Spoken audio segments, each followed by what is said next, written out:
যেখান থেকে মনে পড়ে আপনার? আমি যখন বুঝতে শিখেছি তখন থেকে আমি আমার বাবার সাথে থাকতাম। বাবার সাথে? মা হ্যাঁ। কোথায় ছিলেন? মা বাসায় ছিলেন, কিন্তু আমি সবসময় বাবার কাছাকাছি থাকতাম। আচ্ছা, আর মেয়েরা একটু বোধহয় বাবা ঘেঁষাই হয়। তাই হয়তো।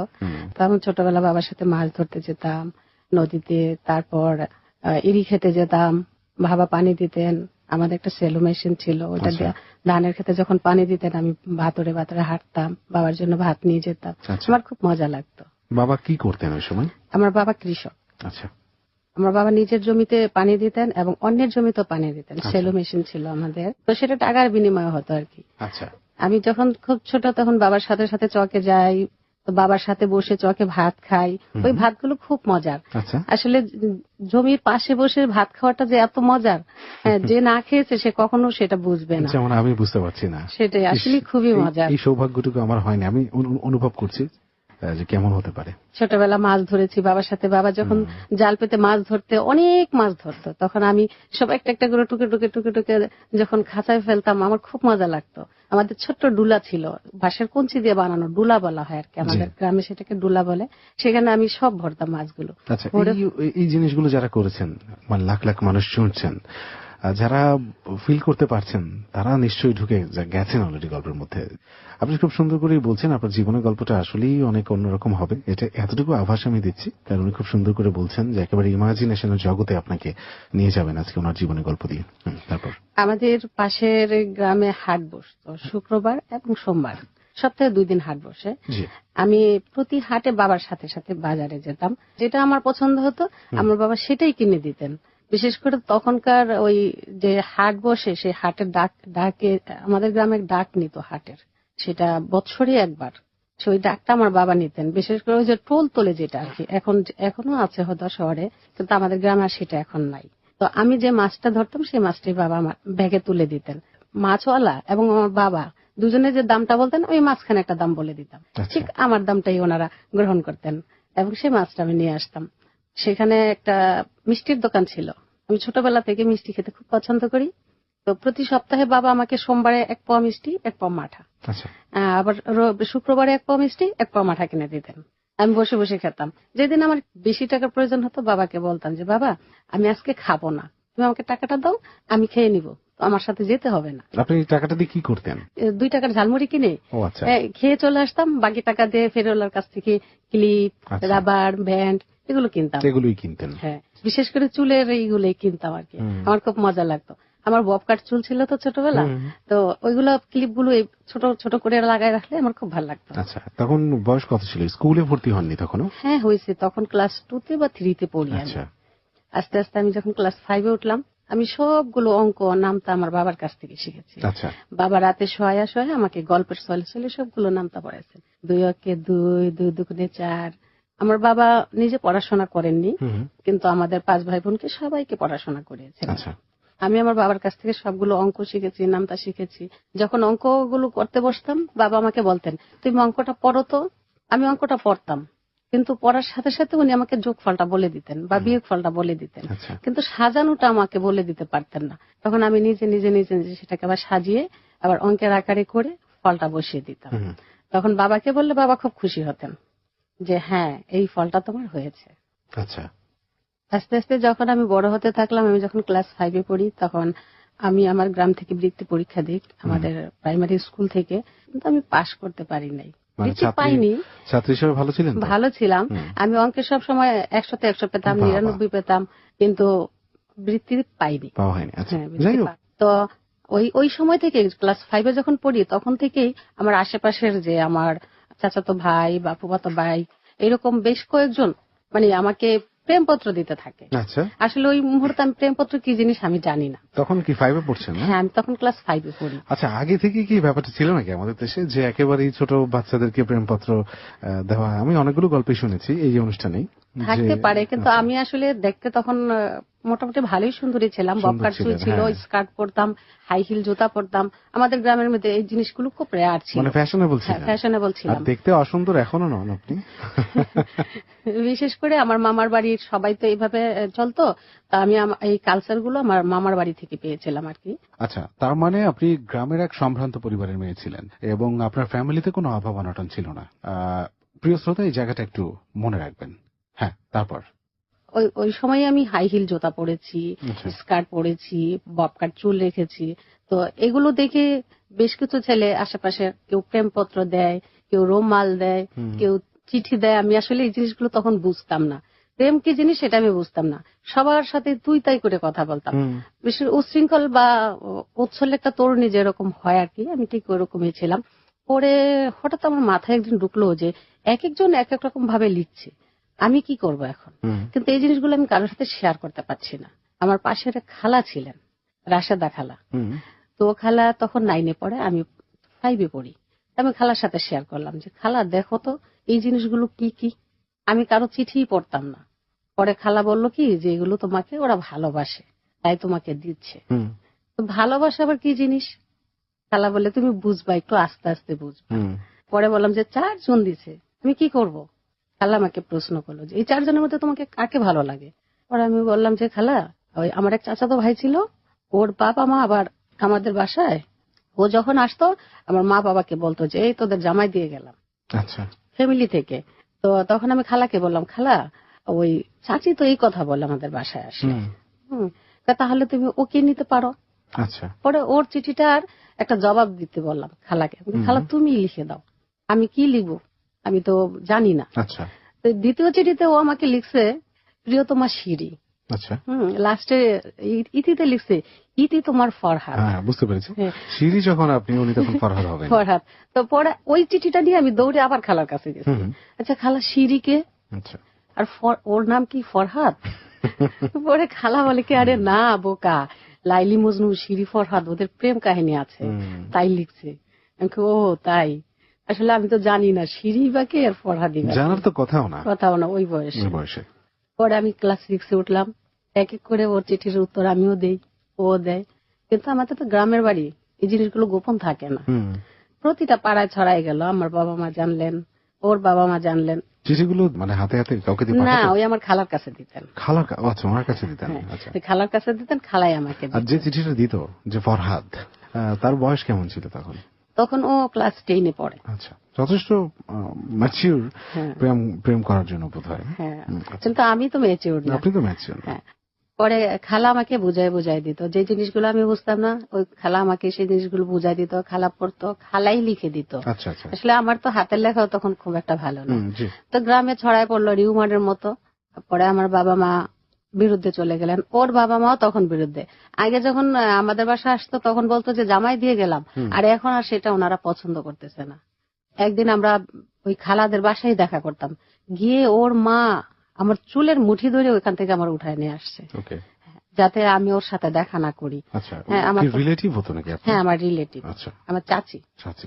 তো চাচি তো শাসনও করে আদরও করে, ওইভাবে চুলের মুঠি ধরে। কিন্তু আমি আমার মাকে কথাটা বলতে পারি না, বললে আবার আমার চাচির সাথে ঝগড়া হয়ে যাবে, মা চাচি ঝগড়া লেগে যাবে, তাই ওনাদের কাছে। আপনার মা কি জানতেন না? হ্যাঁ, আমার মা জানতেন, বাবা জানতেন, সবাই জানতেন। ওনাদের কি মতামত ছিল? ওনারাও নেগেটিভে চলে গেছে। আগে পজিটিভ ছিলেন, কিন্তু যখন আমরা দুজন কাছাকাছি চলে আসতেছি তখন ওনারা নেগেটিভ পর্যায়ে চলে গেছে। দুই ফ্যামিলি একদম দা কুমড়ার শত্রুতা হয়ে গেছে। মানে এরকমই হতে দেখি আমরা সাধারণত, যে ছেলেকে জামাই ডাকা হচ্ছে বা নিজের মেয়ের জন্য ঠিক করা হলো, সেই তখন একটা সময় শত্রু হয়ে গেল। আপনার খালা মানে মায়ের আপন বোন ছিলেন? আপন বোন না, মায়ের উকিল বোন। উকিল বোন। ওকে। তো এই অবস্থা শেষ, আমরা কি করব? ও আমি স্কুলে গেলে আমার পিছন পিছন যেত, আমাকে স্কুল পর্যন্ত দিয়ে আসতো। আমাদের স্কুলটা প্রায় আমাদের গ্রাম থেকে 1 মাইল দূরে। হ্যাঁ, তো হাঁটতে হাঁটতে যেতাম, ও পিছন পিছন হাঁটতো, কিছু বলতো না, আমাকে স্কুলে পৌঁছায় দিয়া চলে আসতো। আবার স্কুল ছুটি হলে আমাকে গিয়ে নিয়ে আসতো। নিজের পড়াশোনা যে লাঠি উঠতেছে ওই জিনিসটা আর খেয়াল করতো না, বিশেষ করে আমার কেটে বেশি নিত। পরে আস্তে আস্তে ওর পরীক্ষা হলো, ও তো ক্লাস 10-এ ছিল, পরীক্ষা দিল, পরীক্ষা দিয়ে পাশ করলো, এখন কলেজে ভর্তি হবে, লজিনে চলে গেল। আচ্ছা। তো আমি 6 থেকে 7-এ উঠলাম, 8-এ উঠলাম, ও মাঝে মাঝে আইসা আইসা দেখা করে, কিন্তু আমার লজিনে কোথায় চলে, অন্য কোনো শহরে, অন্য কোনো গ্রাম ইয়েতে লজিং থেকে, হ্যাঁ আমাদের অন্য কোনো জায়গায় চলে গেছে। আচ্ছা, এখন কথা হচ্ছে যে বাবা মা তো একেবারে রেস্ট্রিক্টেড করে দিল, আপনাদের দেখা হবে না, দেখা হতে পারবে না, তখন দেখা করতেন লুকিয়ে দেখা, লুকিয়ে লুকিয়ে দেখা করতাম। কেমন লাগতো লুকিয়ে দেখা করতে? খুব মজা, লুকিয়ে দেখা করার মজা অন্যরকম। আসলে যে প্রেম করে লুকিয়ে দেখা না করছে সেই জিনিসটা বুঝবে না আসলে। তো প্রেমে কিন্তু সবসময় আমরা দেখি যে আমাদের সমাজে, অন্যান্য দেশে হয়তোবা, যে একটা কিন্তু বিধিনিষেধ থাকে যে এরকম করা যাবে না, বাবা মা দেখতে পারবে না। এটা কিন্তু ইন্টারেস্টিং একটা ব্যাপার। যারা প্রেম করেছেন তারাই একমাত্র ফিল করতে পারবেন। আর আমার মনে হয় এখানে একটু না বললেই নয়, সেটা এই সুযোগে আমি বলে ফেলছি। আমি জানি হয়তো অনেকেই আমার এই কথাটা সাপোর্ট করবেন না, কারণ এক একজনের মতবাদই এক এক রকম, এটাই নিয়ম। আমার এথিক্যাল জায়গাটা কখনোই এক হবে না। তো সেই জায়গাটা থেকে আমি মনে করি যে প্রত্যেকের লাইফেই একটা করে প্রেম আসা উচিত অন্তত পক্ষে, না হলে অনেক কিছুই কিন্তু মিস হয়ে যাওয়ার একটা পসিবিলিটিস থাকে। এটা শুধুমাত্র আমারই মতামত, আমি বলছি না আপনাকে মানতেই হবে। আর যে ব্যাপারটা আমি হাইলাইট করতে চাই এই কথার সাথে, তা হচ্ছে যে প্রত্যেকটা অপোজিট জেন্ডারটার জন্য কিন্তু ইন্সপিরেশন হয়ে দাঁড়ায়। যেমন যদি এভাবে বলি যে একটা ছেলে সমস্ত সময় একটা মেয়ের জন্য ইন্সপিরেশন হয়ে কাজ করে, ঠিক একইভাবে মেয়েটার জন্য তাই। হ্যাঁ মিথিলা, তারপর একদিন ও লজিনের বাসা থেকে চলে আসছে, আইসা আমার ওই খালাদের বাসায় দেখা করতে গেছি। তখন ওইখান থেকে আইনা আমার মা আমাকে যে কি মারলো, অনেক মারছে। মারার পর ওই রাতে ওকে বলছি যে আমরা চলো পালিয়ে বিয়ে করি। ও বলে যে আমি কোনো কাজ করি না, তুমি মাত্র এইটা পরীক্ষা দিলা, 9-এ উঠবা, এখন আমরা কি করে বিয়ে করি?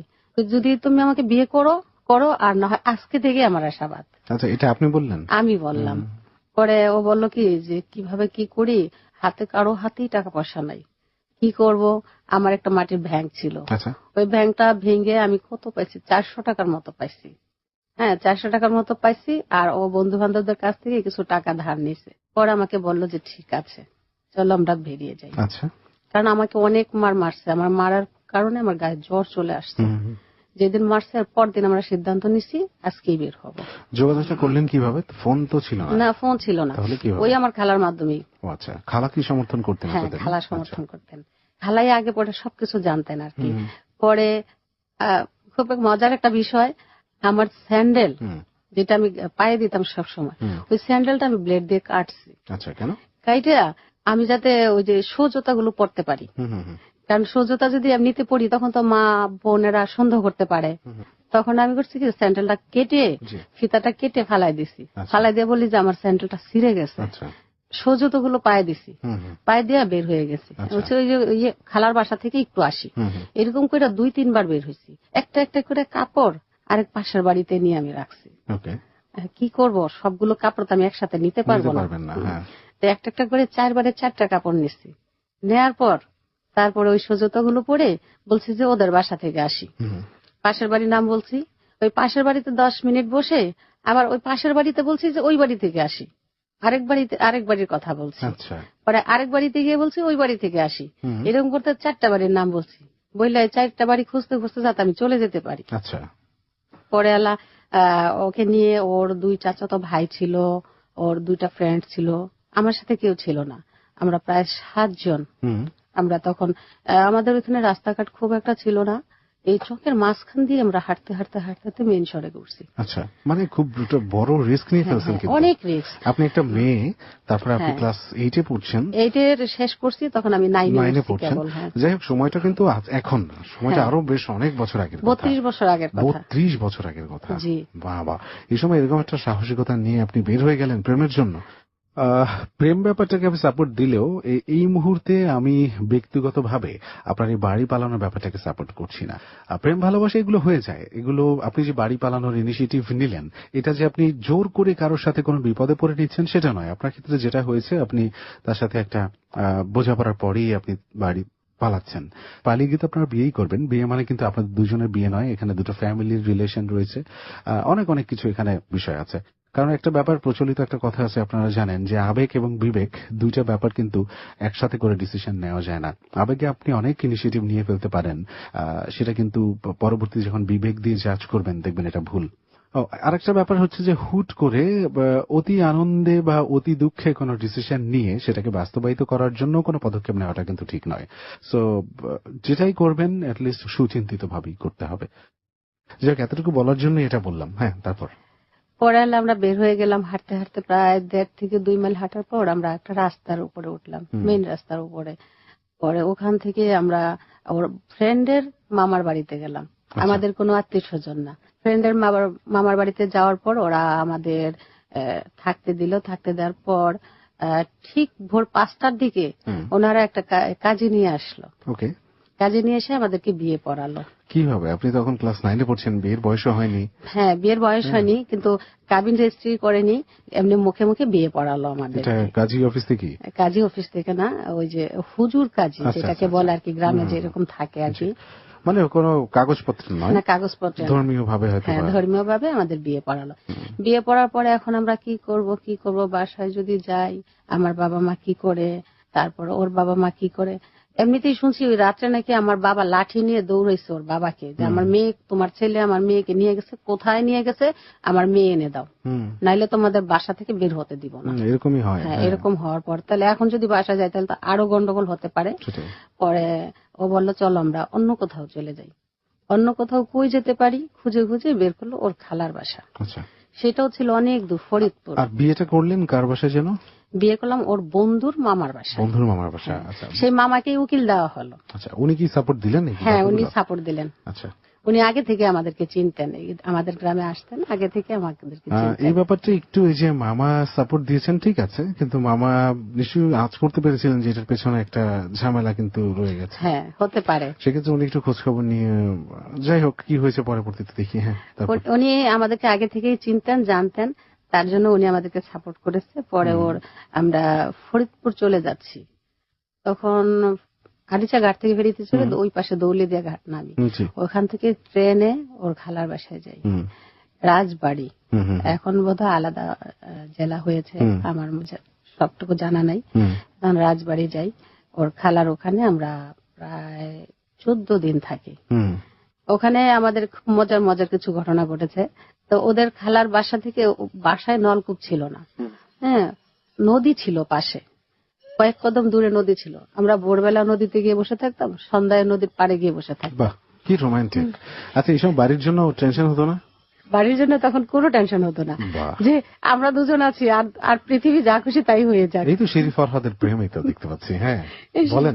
শেষে আমরা ওইখানে প্রায় 14 দিনের মতো থাকলাম। থাকার পর ওর বড় দুলাভাই ওর বন্ধুকে পাঠালো, যে বন্ধুর মামার বাড়িতে আমাদের বিয়ে হয়েছে, ওই বন্ধুকে পাঠালো। ওরা তো আমাদের সাথে সেই ফরিদপুর পর্যন্ত গেছে সবাই। কি সাপোর্টিভ ফ্রেন্ড, পুরোটা সময় সাথে আছে। শুধু এমনিতে সাপোর্ট করেনি, টাকাও দিয়ে সাপোর্ট করেছে। আমাদের হাতে, কারো হাতে কোনো টাকা ছিল না, তো টাকা দিয়ে সাপোর্ট করেছে ওর ফ্রেন্ডরা। ওই মামা আবার গেল, ওর বন্ধু সেটা ওর খালার বাসায় আবার গেল, গিয়ে বললো তোদেরকে বাসায় ফিরে যেতে বলছে। আচ্ছা, কে বলছে? বড় দুলাভাই। বড় দুলাভাই কে? ওই আমার হাজবেন্ডের বড় দুলাভাই। আপনার হাজবেন্ডের বড় দুলাভাই? বড় দুলাভাই বলছে। তখন আমরা পরের দিন আবার রওনা দিছি, আসতে প্রায় 6-7 ঘন্টা লাগে। পরে আসলাম ওদের বাসায়, এসে দেখি ও যে খাটে ঘুমাতো, মানে আলাদা আলাদা ঘর ছিল আর কি, তখন তো বিল্ডিং ছিল না, আলাদা আলাদা ঘর। ওর খাটের উপরে ওর মা, আসলে আমি এখন বললে বুঝবেন কিনা জানি না, গমের ডাটা দেখছেন? গমের ডাটা? হ্যাঁ, মানে গম ছাড়িয়ে নেওয়ার পরে যে খড়গুলো থাকে সেটা? হ্যাঁ হ্যাঁ, বড় বড় খড়। জি জি জি। ওই গমের ডাটা দিয়ে ওর বিছানাটা সবটা ভরে রাখছে। আচ্ছা। হ্যাঁ, যাতে ওখানে কেউ শুতে না পারে, এরকম করে রাখছে। পরে ওর ফ্রেন্ড সার্কেল সবাই এসে গমের ডাটা ফিকে ফিকে সব বাইরে ফেলে দিচ্ছে। আচ্ছা, এটা করে রাখছে কে?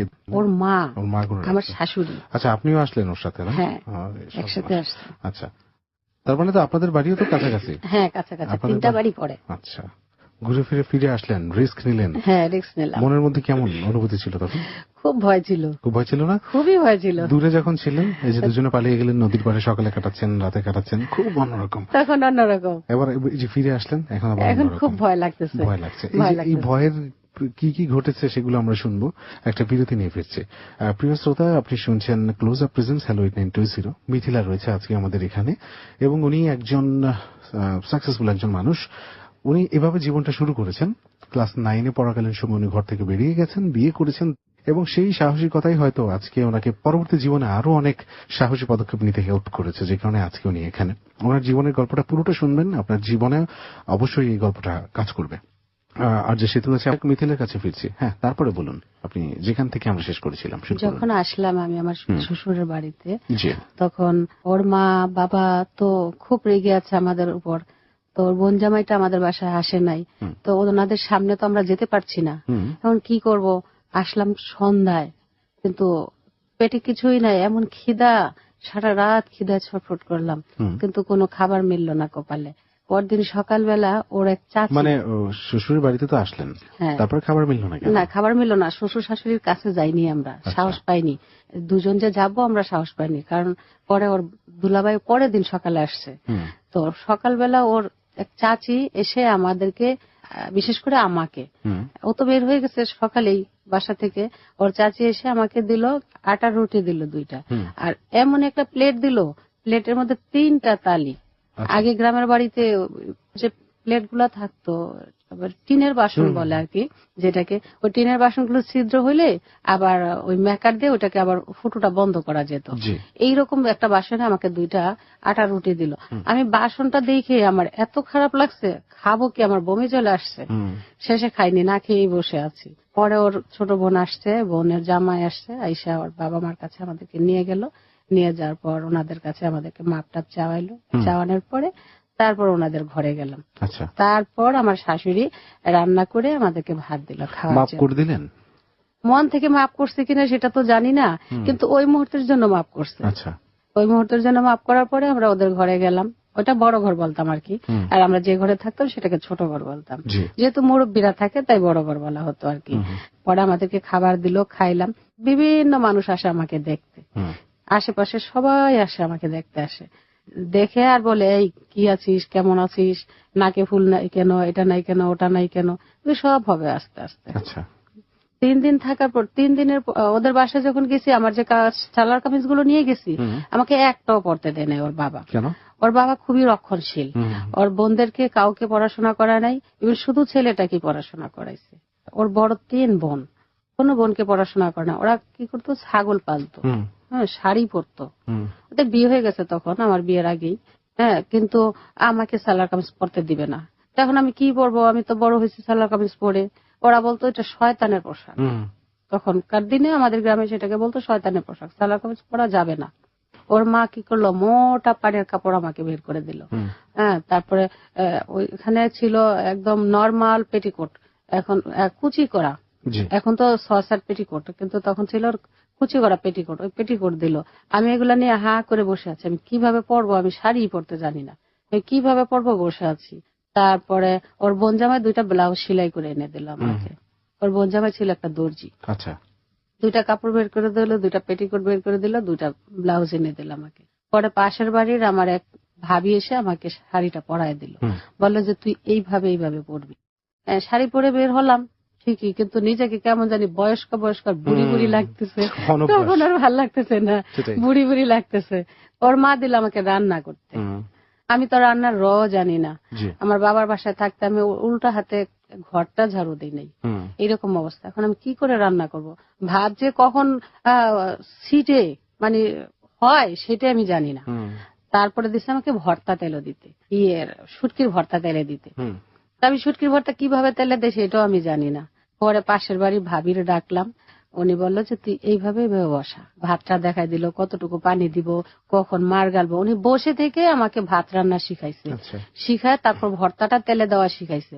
বললো যে আগে একটু পেঁয়াজ কাট, পেঁয়াজ কেটে পেঁয়াজটা দিয়ে তেলের মধ্যে, তারপরে শুটকিটা দে, তারপরে কাঁচামরিচ দে, তারপরে সবজিগুলো দে, দেখবি পানি দিবি না। কষাইতে কষাইতে যখন দেখবি যে লালচে লালচে হয়ে আসছে, দেখবি যে হয়ে গেছে।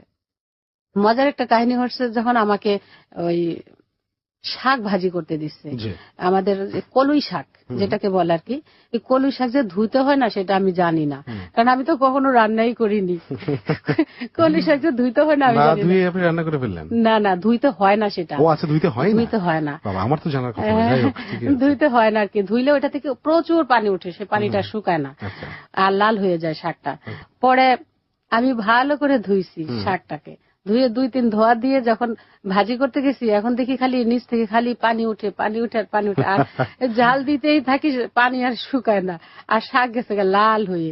পরে ওই আপাকে ডাকলাম, আপাকে ডাকার পর বললো, আরে বোকা, এই শাক তো এইভাবে রান্না করে না। আমি তো জানি না কিভাবে রান্না করব। পরে উনি দেখাই দিল। আমি ভাতের মার গালতে গিয়ে যে কয়বার আমার হাত পুড়ছি তার কোনো ঠিক ঠিকানা নাই। ওকে, মানে বেশ ভালোই কাটছে সময় না? হ্যাঁ, খুব ভালোই কাটছে। আচ্ছা, বললেন যে 3 বাড়ি পরে হচ্ছে আপনার মা বাবার বাড়ি।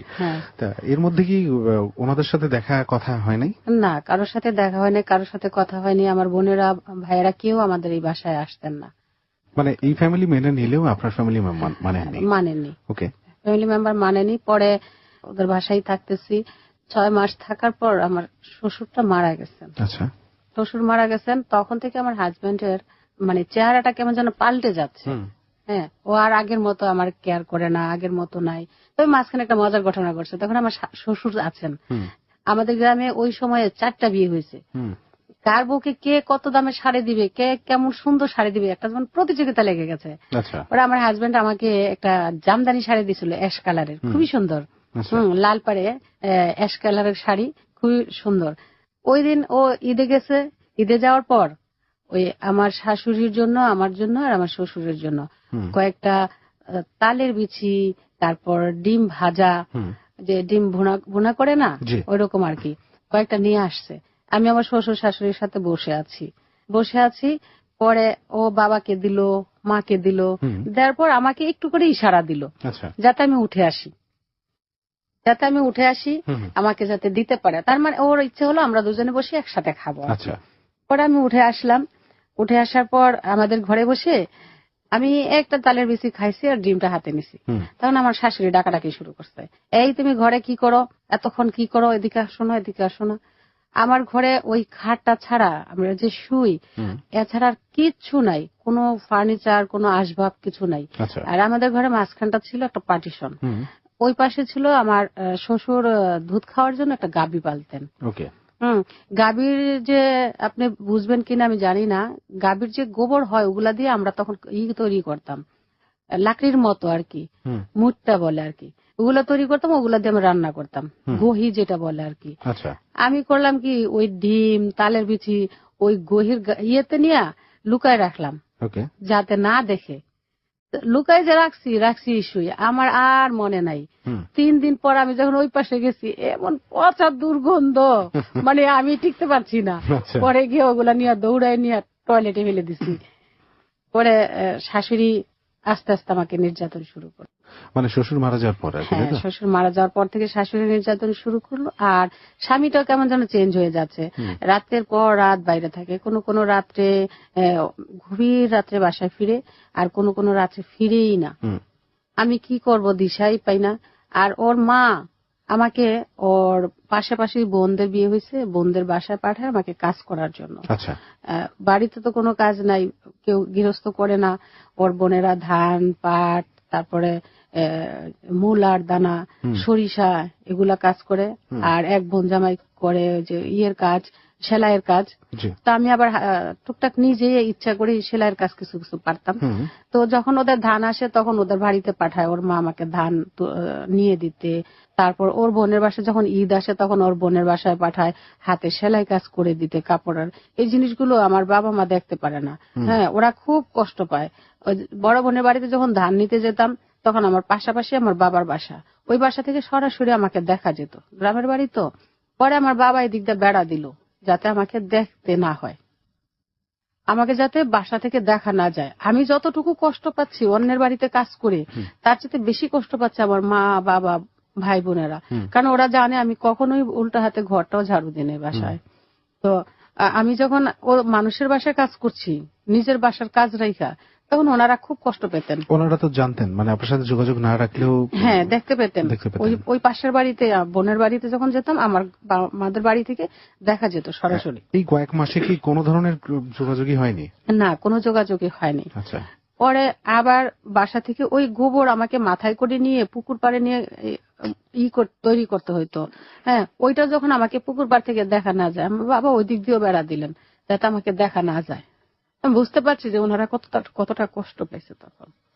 প্রিয় শ্রোতা, এই জায়গাটাই একটু আপনাকে মনে করিয়ে দিতে চাই। শুরুর দিকে যেটা শুনেছি, ও একটা ভালো ফ্যামিলি থেকে আসছে, একটা সম্ভ্রান্ত ফ্যামিলি, এবং যেই ফ্যামিলি শিক্ষার প্রতি যথেষ্ট অনুরক্ত ছিল। ওর বাবা বেসিক্যালি মানে ও আদরেই বড় হচ্ছিল, ফ্যামিলির কোনো ধরনের অনাদর ওর প্রতি ছিল না। পড়াশোনাও করছিল, বাড়িও পালালো, সবগুলি জানেন আপনারা। এবং এর পরিণতি কি হলো এখন দেখুন, যে ওর নিজের স্বামীর বোনের বাসায় কাজ করতে হচ্ছে এবং গোবর মাথায় নিয়ে তাকে কাজ করতে হচ্ছে। ওর যতটা কষ্ট হচ্ছে তার চেয়ে বেশি কষ্ট হচ্ছে ফ্যামিলির। কারণ আপনারা দেখলেন যে বেড়া টেনে দিচ্ছে ওর বাবা। নিজের মেয়ের এই পরিণতি দেখতে সেরকম একটা ফ্যামিলি কখনোই পারবে না যারা তার মেয়েকে অনেক আদরের মধ্যে দিয়ে বড় করেছে। প্রিয় শ্রোতা, এগুলো সবই আপনারা শুনছেন, তারপরেও এই জায়গাটা আমি একটু হাইলাইট করলাম, আপনাকে একটু মনে করিয়ে দিলাম। ওকে মিথিলা, তারপর কি করলেন আপনি? তো আমি খালি চিন্তা করি যে মানুষের বাসায় কাজ করতেছি, আমি কিভাবে এখান থেকে উত্তরণ পাবো। হ্যাঁ, মানুষের বাসায় কাজ করলে তো আমার হবে না। তখন আমার হাজবেন্ড যখন রাত্রে বাড়িতে না ফিরে, আমি করি কি, ওর যে পুরাতন বইগুলো আছে 9, 10 বইগুলা বসে বসে পড়তে থাকি। আচ্ছা। আমি যখন রাতের পর রাত বই পড়ি, তখন ওর মা আমাকে বকা দিত, বলতো রাতে বাতি জ্বালা রাখো কেন।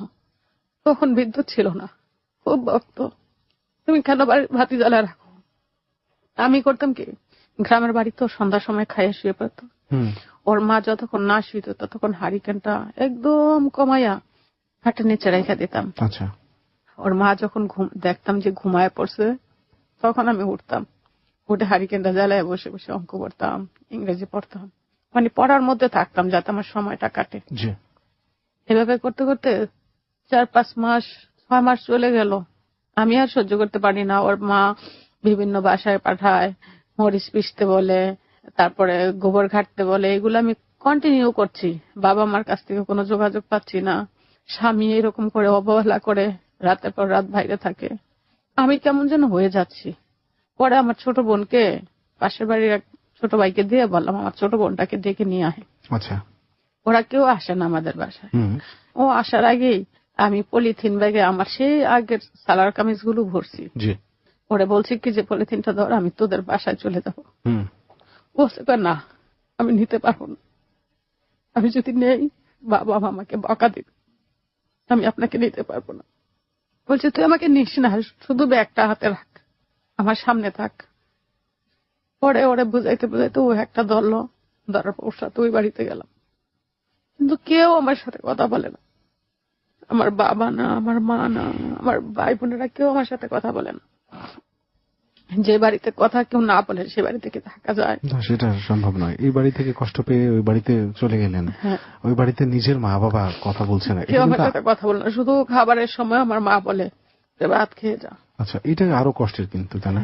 নিজের মা বাবা যদি আদর না করে, কথা না বলে, বোনেরা ভাইয়েরা যদি কেউ কথা না বলে, আপনজনেরা, তখন কেমন লাগে। এবং আপনার বয়স অনেক কম তখন, 15 বছর। 15 বছরের একটা নাবালক আর কি। একটা মানুষ যদি বয়স হয়, বুঝতে পারার ক্ষমতা জন্মে, তাহলে হয়তো সে ট্যাকেল করে নিতে পারে। কিন্তু ওই বয়স হচ্ছে স্নেহ পাবার, আদর পাবার বয়স, কিন্তু কত কিছু করে ফেলেছে। এক রাত্রে আমি শুনি বাবা মাকে বলতেছে যে ওরে আবার পড়তে বলো। আমার বাবার ইচ্ছা ছিলেন আমাকে ডাক্তার বানাবে। হ্যাঁ, উনি পড়াশোনার দিকে খুবই আগ্রহী ছিলেন। আমরা যখন পড়াশোনা করি তখন গ্রামে কোনো মেয়ে মানুষ পড়াশোনা করে না, মেয়েদেরকে পড়াশোনা করাতে দেয় না আর কি। তখন একটা কুসংস্কার ছিল আর কি। তখন বাবা মাকে বলতেছে যে ওকে আবার পড়তে বলো। আমি কথাটা শুনছি রাতের বেলা, শুনে সকালবেলা ওদের বাসায় আবার গেছি, গিয়ে ওর সব পুরাতন বইগুলো নিয়ে আসছি, নিয়ে এসে স্কুলে গেছি। আমার টিচার আমাকে খুব আদর করতেন, কারণ আমি ছাত্রী হিসাবে খুব ভালো ছিলাম। আমার বিয়ে হয়তো আমার অনেক টিচার খুব কষ্ট পাইছেন। পড়ালে স্কুলে গিয়া তখন টেস্ট পরীক্ষার মাত্র 3 মাস বাকি আছে। স্যারদের সাথে কথা বললাম যে আমি প্রাইভেট পড়বো ইংরেজি এবং গণিত। তখন 2টা টিচার আমাকে ঠিক করে দিলেন, আমার হেডমাস্টার। এর পরের দিন থেকে আমি প্রাইভেট পড়বো। 2-3 দিন স্কুলে যাওয়ার পর আমার হাজবেন্ড গিয়ে ওই টিচারদেরকে নাকি না করছে যে আমাকে যাতে পড়াশোনা না করায়। পরে আমার টিচাররা একদিন বোর্ড মিটিং বসছে অফিসে, লাইব্রেরিতে বসে, পরে আমাকে ঢাকায় নিছে। বললো মিথিলা, তুমি কি পড়তে চাও, সত্যি পরীক্ষা দিবা? জি স্যার, আমি পরীক্ষা দিব। তুমি যদি রাজি থাকো এবং তুমি যদি পড়াশোনা করতে চাও তাহলে যত বাধাই আসুক, হ্যাঁ, আমরা মানবো না। স্যার এই কথাটা কেন, বাধা কেন? বললো যে তোমার স্বামী এসে আমাদেরকে থ্রেট দিচ্ছে যাতে আমরা তোমাকে না পড়াই। স্যার একবার নিজের ইচ্ছেতে বিয়ে করছি, বাবা মাকে অনেক কষ্ট দিছি, আর আমি কষ্ট দিতে চাই না। আমার বাবার ইচ্ছা আমি পড়াশোনা করে আমি পড়াশোনা করব। পরে এসএসসি পরীক্ষা দিলাম। আমার বাবা আমার খাতা কলম সবকিছু আমার বাবা দিতেন। আমার স্বামী আমাকে কিছুই দেননি, একটা কলম কেনার জন্য 3টা টাকাও দেননি। আচ্ছা। কিন্তু কয়েক মাস যাওয়ার পরে ও আবার আমাদের বাসার আশেপাশ দিয়ে ঘুরঘুর করতে থাকতো, কিন্তু এটা আমার বাবা মা কেউ পছন্দ করতেন না। আপনি যে ওই বাড়ি থেকে চলে আসলেন, তারপরে ওকে একবারও আসেনি এখান থেকে আপনাকে নিয়ে যেতে, বা আপনার শাশুড়িও কোনো খোঁজ খবর করেন? না, আমার শাশুড়ি খোঁজ খবর নেয়নি। আচ্ছা, তাহলে কেন আপনার স্বামী মানে দূর থেকে আপনার পড়াশোনা করতে পারবেন না, বা আপনার স্বাধীনতা আপনি পাবেন না, এগুলো কেন আপনি হস্তক্ষেপ করছিল?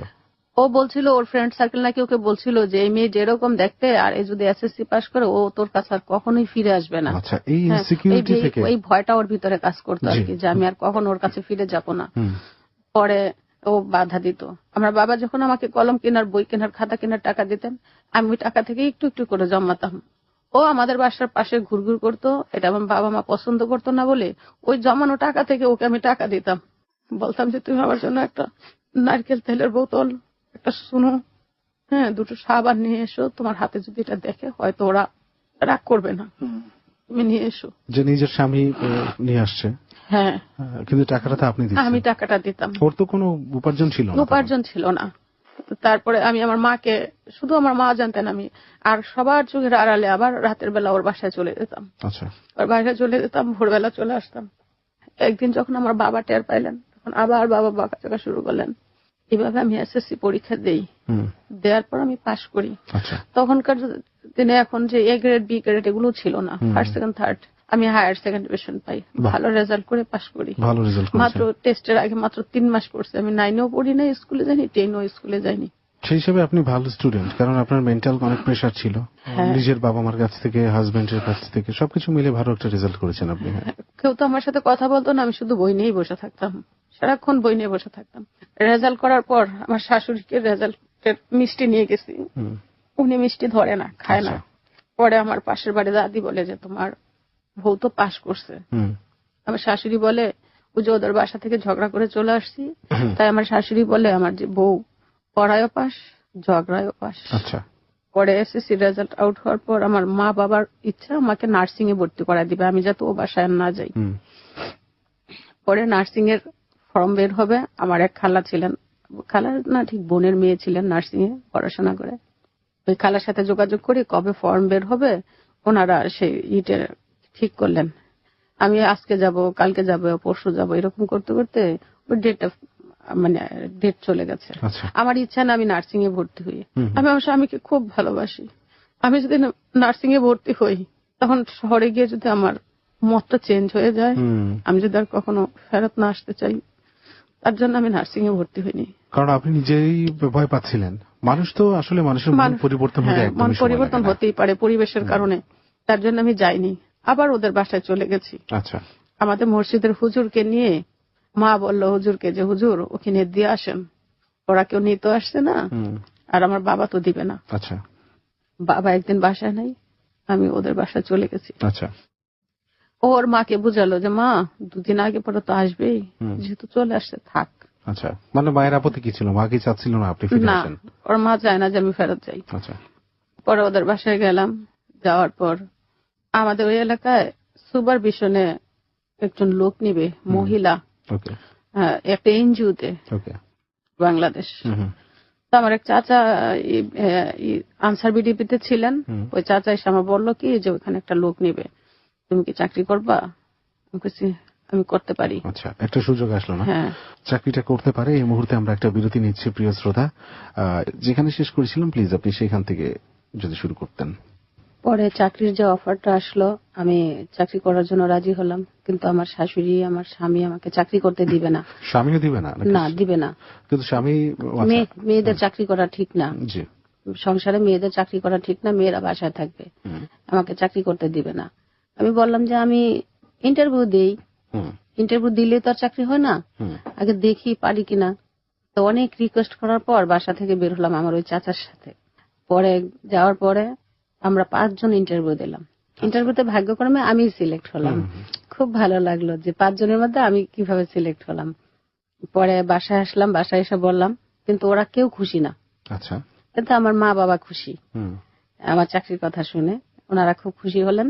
আর আমার শাশুড়ি স্বামী কেউ খুশি হলেন না। কিন্তু বিপত্তি গেল আরেক জায়গায়। আমি যখন চাকরিতে যাব, আমার 5 জন কর্মী ছিলেন আর আমি ছিলেন সুপারভিশনের দায়িত্বে। 5টা কর্মীর বাড়ি আমার বাড়ি থেকে, প্রত্যেকটা কর্মীর বাড়ি কমপক্ষে মাইল 3 দূরে। তখন রিক্সা, ভ্যান, গাড়ি কিছুই ছিল না এবং সংসারের সব কাজ করে রেখে তারপর আমাকে বের হতে হতো। আমার শাশুড়ি আমার কোনো কাজে সাহায্য করতেন না। আমি চাকরি করি কেন, তার জন্য আমাকে কোনো কাজে সাহায্য করবেন না। আচ্ছা। আমার স্বামীকেও কোনো কথা বলতে পারি না।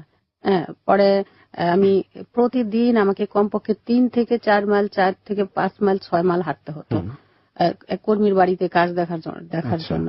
আমি হাঁটতে হাঁটতে 3 মাসের মধ্যে 3 বার গেছি চাকরি ছেড়ে দিতে। পরে আমাদের থানা অর্গানাইজার বলে, দেখেন মিথিলা, চাকরি কেউ পায় না আর আপনি পাইছেন, ছাড়বেন কেন? একটু কষ্ট করে দেখেন, দেখবেন যে আপনার ভালো লাগবে। আমার সারাদিন চাকরি করতে হয়, রাতের বেলা বাসায় এসে মরিচ পিষে রাখতে হয়, আবার তরকারি কেটে আইসা বিকেল বেলা রান্না করতে হয়। কিন্তু এগুলো আমার মানে একদম খুব বেশি কষ্ট হয়ে যাচ্ছিল আর কি। মানে বাইরেও পরিশ্রম, ঘরের সংসার সামলানো। হ্যাঁ, খুব বেশি পরিশ্রম হচ্ছিল। তারপরও রাতে যখন মরিচ পিষে রাখতাম, শাশুড়ি বলতো যে মরিচ তো তখন ফ্রিজ ছিল না, মরিচের লবণ দিয়ে আমরা রেখে দিতাম। লবণ দিয়ে, বাটা মরিচের লবণ দিয়ে রাখলে 2-3 দিন এমনিতেই ভালো থাকে। তো ওইভাবে রাখতাম। পরে শাশুড়ি বলতো যে বাসি মরিচের তরকারি মজা না। উনি চাইতো আমি প্রত্যেক রাত্রে বাইটা বাইটা রান্না করি, কিন্তু সেটা তো আমার জন্য সম্ভব ছিল না।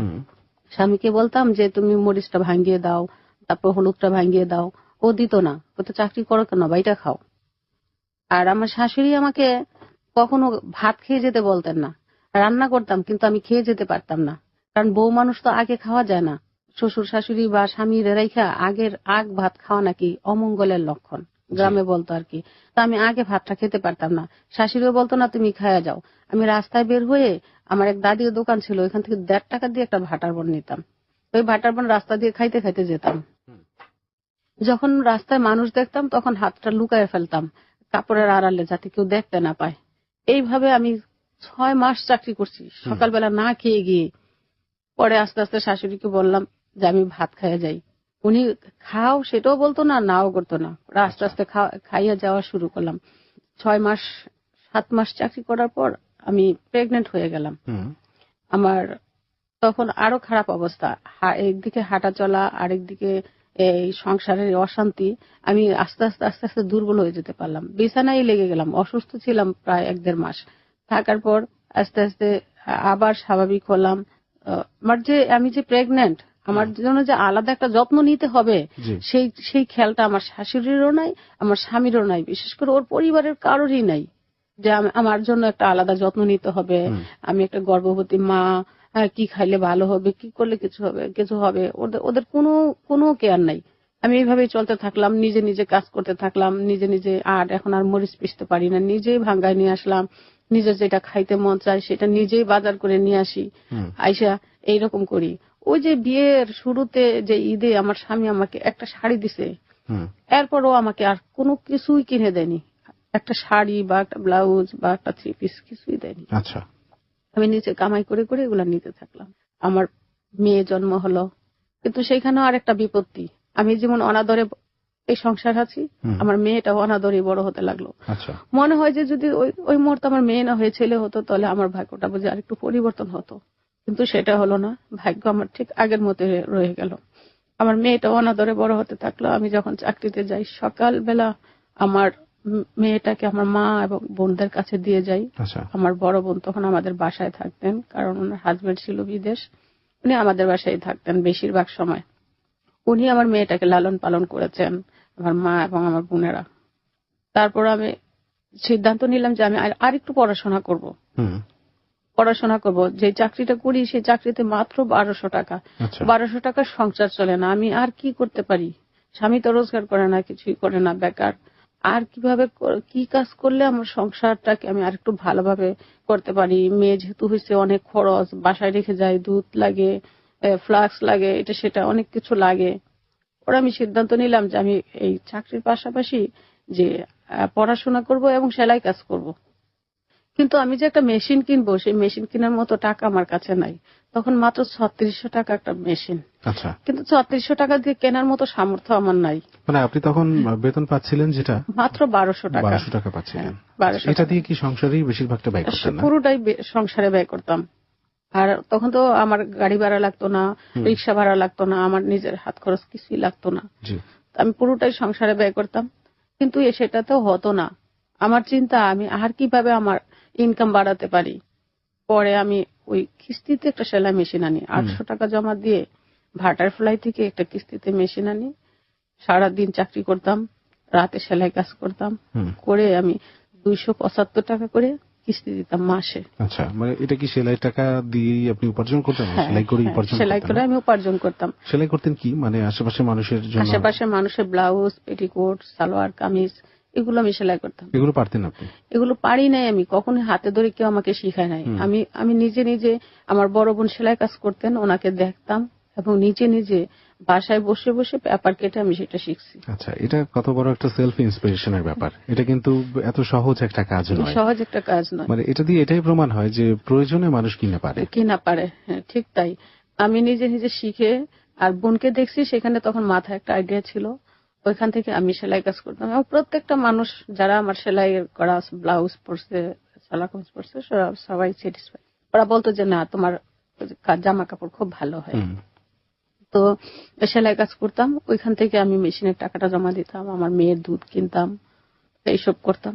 আচ্ছা, যেই সময়টায় মেয়ে হলো, মানে ওই সময়টায় আপনার কিরকম যত্ন আপনি পেয়েছেন ফ্যামিলি থেকে, শাশুড়ির কাছ থেকে? বা আমার শ্বশুর শাশুড়ির কাছ, শ্বশুর তো নাই, সরি, শাশুড়ির কাছ থেকে বা ওর ফ্যামিলির কাছ থেকে আমি খুব একটা যত্ন পাইনি। ওই সময়টা ছিলেন কোথায়? নিজের মায়ের কাছে? মায়ের কাছে ছিলাম। আচ্ছা, আমি আমার মায়ের কাছে ছিলাম। আমার বাচ্চাটা বাড়িতেই হয়েছে, নর্মাল ভাবে হয়েছে, আল্লাহর কাছে শুকরিয়া। তো আমি বাড়িতে থাকার পর আমার ওদের কাছ থেকে আমি কোনো যত্ন পাইনি। আচ্ছা, এবং অপরিপক্ক বয়সে কিন্তু বাচ্চা হয়েছে আপনাদের? বাচ্চাটা বিয়ের 15 বছরে বিয়ে হয়েছে, তো 19 বছরে গিয়ে বাচ্চা হয়েছে। আচ্ছা, তাও 4 ঠিক বছর আছে, পর। তাও ঠিক আছে। 4 বছর পর গিয়ে বাচ্চা হয়েছে।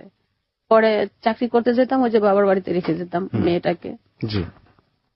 শাশুড়ি সারাদিন আয়সা দেখতো না যে মেয়েটাকে আমি এখানে রেখে যাচ্ছি। মা বলতো, দেখ সারাদিন কেউ এসব একটা উকিও দিল না, তোর মেয়েটা কেমন আছে না আছে। মা, যার কারো নাই তার আল্লাহ আছে, আর আপনার তো আছেন, আপা আছে, আপনারা দেখবেন। এইভাবে আমি সেলাই কাজ করতেছি, মেয়ে মানুষ করতেছি, চাকরি করতেছি, পাশাপাশি সব কাজ করতেছি। তারপরও যেন সংসারের অভাব যেন দূর হয় না। মানুষের তো আশা থাকে, একটু ভালো হলে আর একটু ভালো চায়, আর একটু ভালো হলে আর একটু ভালো চায়। আমি তো চাই সমাজের মধ্যে আমার মেয়েটা ভালোভাবে থাকুক। আমি যেভাবে বড় হয়েছি আমার বাবার সংসারে, আমার মেয়েটাকে আমি ওভাবেই বড় করতে চাই। ওর বাবার ইনকাম না থাকুক, আমি যাতে পারি, এইভাবে আমি চেষ্টা করতেছি। কিন্তু ওর বাবার ওইদিকে খেয়াল নাই। আমি টাকা দিলে বাজার করে, না দিলে নাই। যদি বলি এটা এনে দাও, টাকা দাও। তিনি কোনো কাজকর্মে ঢোকেননি? না, ও কোনো কাজকর্মে ঢুকেনি। পড়াশোনা কি? পড়াশোনা ইন্টার পাস, ইন্টারমিডিয়েট পাস করেছেন। আচ্ছা, তারপরে কাজকর্ম কেন ঢোকেনি? কাজকর্ম খুঁজছিলেন? কাজকর্ম খুঁজছিলেন কি, এক বাপের এক ছেলে, ওর বাবা মা ওকে আগে কাজ করা নাই, না করাতে না একটা অলসতা চলে আসছে। আচ্ছা, এগুলোর একটা ব্যাপার কিন্তু আছে সমাজে, অনেক মানুষের মধ্যে দেখি যে অভাব, ফাইন্যান্সিয়াল কোনো সাপোর্ট নেই, তারপরে কিছু করবে না। এটা একটা অভ্যাস বা স্বভাব। তো আমার মনে হয় যে বেঁচে থাকতে হলে কাজ করতে হবে। কাজ ছাড়া মানুষ বাঁচতে পারবে না। কারণ মানুষ এই পৃথিবীতে আসছে অনেকগুলো উদ্দেশ্য নিয়ে, তার মধ্যে একটা হচ্ছে কাজ করে খেটে তুমি বাঁচো। হ্যাঁ, তোমার জন্য কেউ নাই। হয়তো বা তোমার অঢেল আছে, যার প্রচুর আছে সেও কিন্তু কাজ করে, আর কাজটাই মানুষের পরিচিতিটা দেয়। সেটাই, যে কাজ করবে তাকে সেভাবে মানুষ মূল্যায়ন করবে। এমনও অনেকে বলে যে আমার প্রচুর টাকা থাকলে আমি ইনভেস্ট করতাম, আমি কিছু করতাম না। হ্যাঁ, কিন্তু তারপরেও কিছু না কিছু তার করতেই হতো। মেয়ে হওয়ার পর ওকে আমাদের বাবার জমিতে একটা দোকান দিয়ে দিলাম, যাতে সে কিছু করে খেতে পারে। কিন্তু ও দোকানে নিজে না বসে অন্য কেউ বসায় রাখে। দোকানের টাকাটা কে দিল? আপনি? দোকানের টাকাটা আমি জোগাড় করে দিলাম। দিয়ে ওকে বললাম যে কিছু কাজ করো, ওই দোকানে বসো, মানে লাইব্রেরির মতো করে দিলাম আর কি। বই খাতা কলম থাকে, সেখানে কিছু বাচ্চাদের খাবার থাকে। কিন্তু ও ওইখানে বসাইয়া, আরেকজনকে বসাইয়া ও মাঠে গিয়ে তাস পিটায়, পেপার পড়ে। ওর আবার পেপার পড়ার নেশা, ও অন্য জায়গায় গিয়ে পেপার পড়ে, নিজের দোকানে না বসে। এইভাবে দোকানটা লাঠে উঠলো। পরে সিদ্ধান্ত নিলাম যে এইগুলাতে কিছু হয় না। বাবা বললো যে তুমি তো পড়াশোনা করছো, দেখো সমাজের জন্য কিছু করতে পারো কিনা। আমার চিন্তা ছিল আমি আগে থেকে যে সমাজের জন্য কিছু করব। আমি কি করতে পারি, একটা স্কুল করব, যাতে আমি মানুষকে পড়াতে পারি, শিক্ষা দিতে পারি। একদিন রাত্রে কথা কথা আমার স্বামী বলতেছে যে তোমাদের জমির ওখানে একটা সাইনবোর্ড দেখে আসলাম। কি সাইনবোর্ড? মা মনি কিন্ডারগার্টেন। আচ্ছা, কে দিল? কই পাশের ওইখানকার নূর মোহাম্মদ দিয়েছে। আমি কই আমি তুমি তো জানো যে আমি একটা কিন্ডারগার্টেন করার জন্য ইচ্ছা আছে, তো ওরা সাইনবোর্ড দিল আমাকে বললো না কেন? বলে কি সাইনবোর্ডটা তো ওরা আরো 1 সপ্তাহ আগে দিচ্ছে। আচ্ছা, আমি রাত 8টা বাজে যখন শুনছি, ওই 8টা বাজে আমি লাইট নিয়ে দৌড়ে গেছি। আমার বাসা থেকে অনেকটা দূরে, তারপর আমি দৌড়ে গেছি যে দেখি ওরা কোথায় কি সাইনবোর্ড দিছে। গিয়ে দেখি যে সত্যি সত্যি একটা সাইনবোর্ড, মা মনি কিন্ডারগার্টেন নামে একটা সাইনবোর্ড গাছে ঝুলতেছে। সারা রাত আমার আর ঘুম হয় নাই যে আমি তো একটা কিন্ডারগার্টেন দিব ভাবতেছি, এই মুহূর্তে আর একটা কিন্ডারগার্টেনের নাম উঠে আসলো। আচ্ছা, আপনার মধ্যে ইন্সপিরেশন কোত্থেকে আসলো যে একটা কিন্ডারগার্টেন আপনি স্কুল দিবেন? সেটা আমি আমার বাবার কাছ থেকে উৎসাহ পেয়েছি। বাবা বললো যে সমাজের জন্য কিছু করো, নিজেরা পড়াশোনা করছো, দেখো মানুষের জন্য কিছু করতে পারো কিনা। সম্পূর্ণ উৎসাহটা আমি আমার বাবার কাছ থেকে পেয়েছি। পরে ওই সকালবেলা উঠে ওই নূর মোহাম্মদের বাসায় চলে গেলাম। ও আমার ক্লাসমেট ছিল, ওকে তুই করে কথা বলি, বললাম যে যেহেতু তুই স্কুল করবি আমাকেও পাশে রাখ, আমার তো ইচ্ছা আমি একটা স্কুল করব। বললো যে আমার তো আরো 3টা পার্টনার আছে। আমি ঠিক আছে, আমি না হয় 4 নম্বর পার্টনার হলাম। তো আমরা তো অনেক টাকা খরচ করছি, বেঞ্চ বানাইতে দিছি, স্কুল ঘর ভাড়া করছি। আমি যত টাকা খরচ হয়েছে 4 ভাগের 1 ভাগ আমি দিয়ে দিব, আমাকে পাশে রাখ। বলে কি যে না, তোকে রাখা যাবে না। ওই দিন আমি বাসায় এসে আর বসি নাই, সোজা আমার বড় বোনের বাসায় চলে গেছি। বলছি কি দুলা ভাই, আমার হাতে একটা টাকাও নাই, আমি গাড়ি ভাড়া অন্যের কাছ থেকে ধার করে নিয়ে আসছি, আমি একটা স্কুল করবো, টিন কাঠ বাঁশ যা লাগে সব আপনি দিবেন। যদি বলেন যে দিব তাহলে আপনার বাসায় আমি বরখাটা খুলবো, আর যদি বলেন দিব না আমি দাঁড়াবো না, চলে যাব। আমার দুলাভাই খুব ভালো মানুষ, আমাদেরকে একদম ছোট বোনের মতো আদর করতেন, যেখানে যা লাগতো সব উনি দিতেন। পরে দুলাভাই বললো যে তুমি এত টেনশন করো না, বসো খাও, তুমি যাওয়ার আগে তোমার মাল পৌঁছে যাবে। তখন ছিল বর্ষা। পরে দুলাভাই আমি আসার আগে ঠিক টিন কাঠ বাঁশ যা লাগে একটা ঘর তুলতে, তখন তো বিল্ডিং তো করার সামর্থ্য নাই, ঘর তুলতে যা লাগে সব দুলাভাই করে পাঠায় দিলেন। আপনার আপন দুলাভাই? আমার আপন বড় দুলাভাই। আচ্ছা, তো ওগুলা নিয়ে আসলো। আসার পরের দিনে আমি বাবাকে বললাম, বাবাই মিস্ত্রি ডাকলো, ডাইকা বাবার জমিতে আমাকে ঘর তুলে দিল। বাবার তো জমি ছিল অনেক। হ্যাঁ, বাবার জমিতে আমাকে ঘর তুলে দিল যাতে আমি ওখানে কিন্ডারগার্টেন করতে পারি। তো ঘর একদিক দিয়ে তোলা হচ্ছে, আরেক দিক দিয়ে বেঞ্চ বানাচ্ছি, আরেক দিক দিয়ে ছাত্রছাত্রী ভর্তি করতেছি। ছাত্রছাত্রী ভর্তি হচ্ছিল কেমন? ভর্তি হচ্ছিল খুব কম, মানুষ তো কিন্ডারগার্টেন সম্বন্ধে কিছুই জানে না তখন। আমি প্রতি রাত্রে সবার বাড়িতে বাড়িতে যেতাম, গিয়ে বুঝাতাম যে প্রাইমারি স্কুলের পাশাপাশি যদি আপনি এই স্কুলে দেন, আপনার পড়াশোনা, বাচ্চাদের পড়াশোনা খুব ভালো হবে, আমরা ভালোভাবে যত্ন নিব। হ্যাঁ, আমাদের শুধু পড়াশোনাটাই ইচ্ছা না, এটা সমাজ সেবার জন্য আমরা করতেছি। আমরা নামমাত্র বেতনে, মাত্র 50 টাকা বেতনে শুরু করেছি। হ্যাঁ, পরে অনেক স্টুডেন্ট ছিল, প্রথম বর্ষে আমার 250 স্টুডেন্ট হয়েছে। 250? প্রচুর। হ্যাঁ, কিন্তু মানুষ কিন্তু কিন্ডারগার্টেন কি বুঝে না, ঝোঁকের মাথায় সব দিছে। পরে 250 স্টুডেন্ট হয়ে গেছে। আমি শুরু করলাম, আমার ভাই, চাচাতো ভাই, আমার ছোট বোন, আমি, আমার ভাবি, মানে আমরা ফ্যামিলির মধ্যে 5 জন টিচার, বাইরে থেকে আমার নিতে হয় নাই। ওদেরকে অল্প কিছু দিলে ওরা আমাকে সাহায্য করছে। 1-1.5 বছর আমি কিন্ডারগার্টেনটা এভাবে চালাইছি। চালানোর পর এদিক দিয়ে সংসার, এদিকে চাকরি, আমি এখন আর সেলাই কাজটা করতে পারছি। চাকরিও করছেন আপনি? হ্যাঁ। এবং কিন্ডারগার্টেন স্কুলটা যে আপনি দিলেন, সেখানে জেনারেল পড়াশোনাগুলি আপাতত করানো হচ্ছিল না? এটা যে লাইসেন্স বা এটা রেজিস্ট্রেশন, এগুলো কি প্রসেস করেছেন? এগুলো পরে করছি আমি, 3-4 বছর চালানোর পর পরে সেটা রেজিস্ট্রেশন। আচ্ছা, পরীক্ষাগুলো নিতেন কি আপনি অ্যাজ ইট ইজ? হ্যাঁ, আমাদের নিজেরাই প্রশ্ন করতাম, নিজেরাই পরীক্ষা নিতাম, ওভাবে আর কি। বছরে 6টা পরীক্ষা নিতাম, 3টা টিউটোরিয়াল, 3টা পারবি। আচ্ছা, ওই হিসাবে পরীক্ষাগুলো নিতাম এবং নিজেরাই প্রশ্ন করতাম, সবকিছু নিজেদের মধ্যে।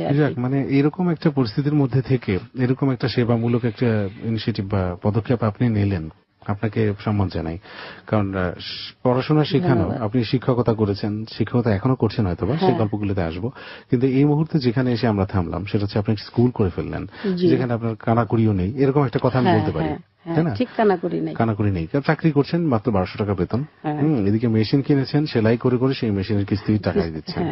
স্বামী কিছু করে না, বাবা মা আছে, বাবা মা সাপোর্ট আপনাকে দিবে না, দেয় হয়তো বা হয়তো দিয়েছে, শাশুড়ি সাপোর্ট পাচ্ছেন না। আমি কথাগুলো বললাম কারণ এই সবকিছু মিলে যে একটা মানসিক অশান্তি, মানসিক স্ট্রেস আমরা দেখতে পাচ্ছি এখানে, তারপরে যে এরকম একটা পদক্ষেপ নেওয়া যেতে পারে, এটার একটা নিদর্শন কিন্তু আজকে আমাদের এই মিথিলা। এবং আরো কিছু আছে ওনার জীবনে, যে গল্পগুলো আমি বারবার বলছি যে শেষ পর্যন্ত শুনবেন। দুঃখ কষ্ট প্রত্যেকটা মানুষের জীবনে কিন্তু থাকে প্রিয় শ্রোতা। দুঃখ কষ্ট ছাড়া কিন্তু একটা জীবন হয় না। শুধু একঘেয়েমি আনন্দই আপনি পাবেন, সেটার মধ্যে কিন্তু একঘেয়েমি তো একটা ব্যাপার থাকবে, আপনি ওটাকেই আর ফিল করতে পারবেন না।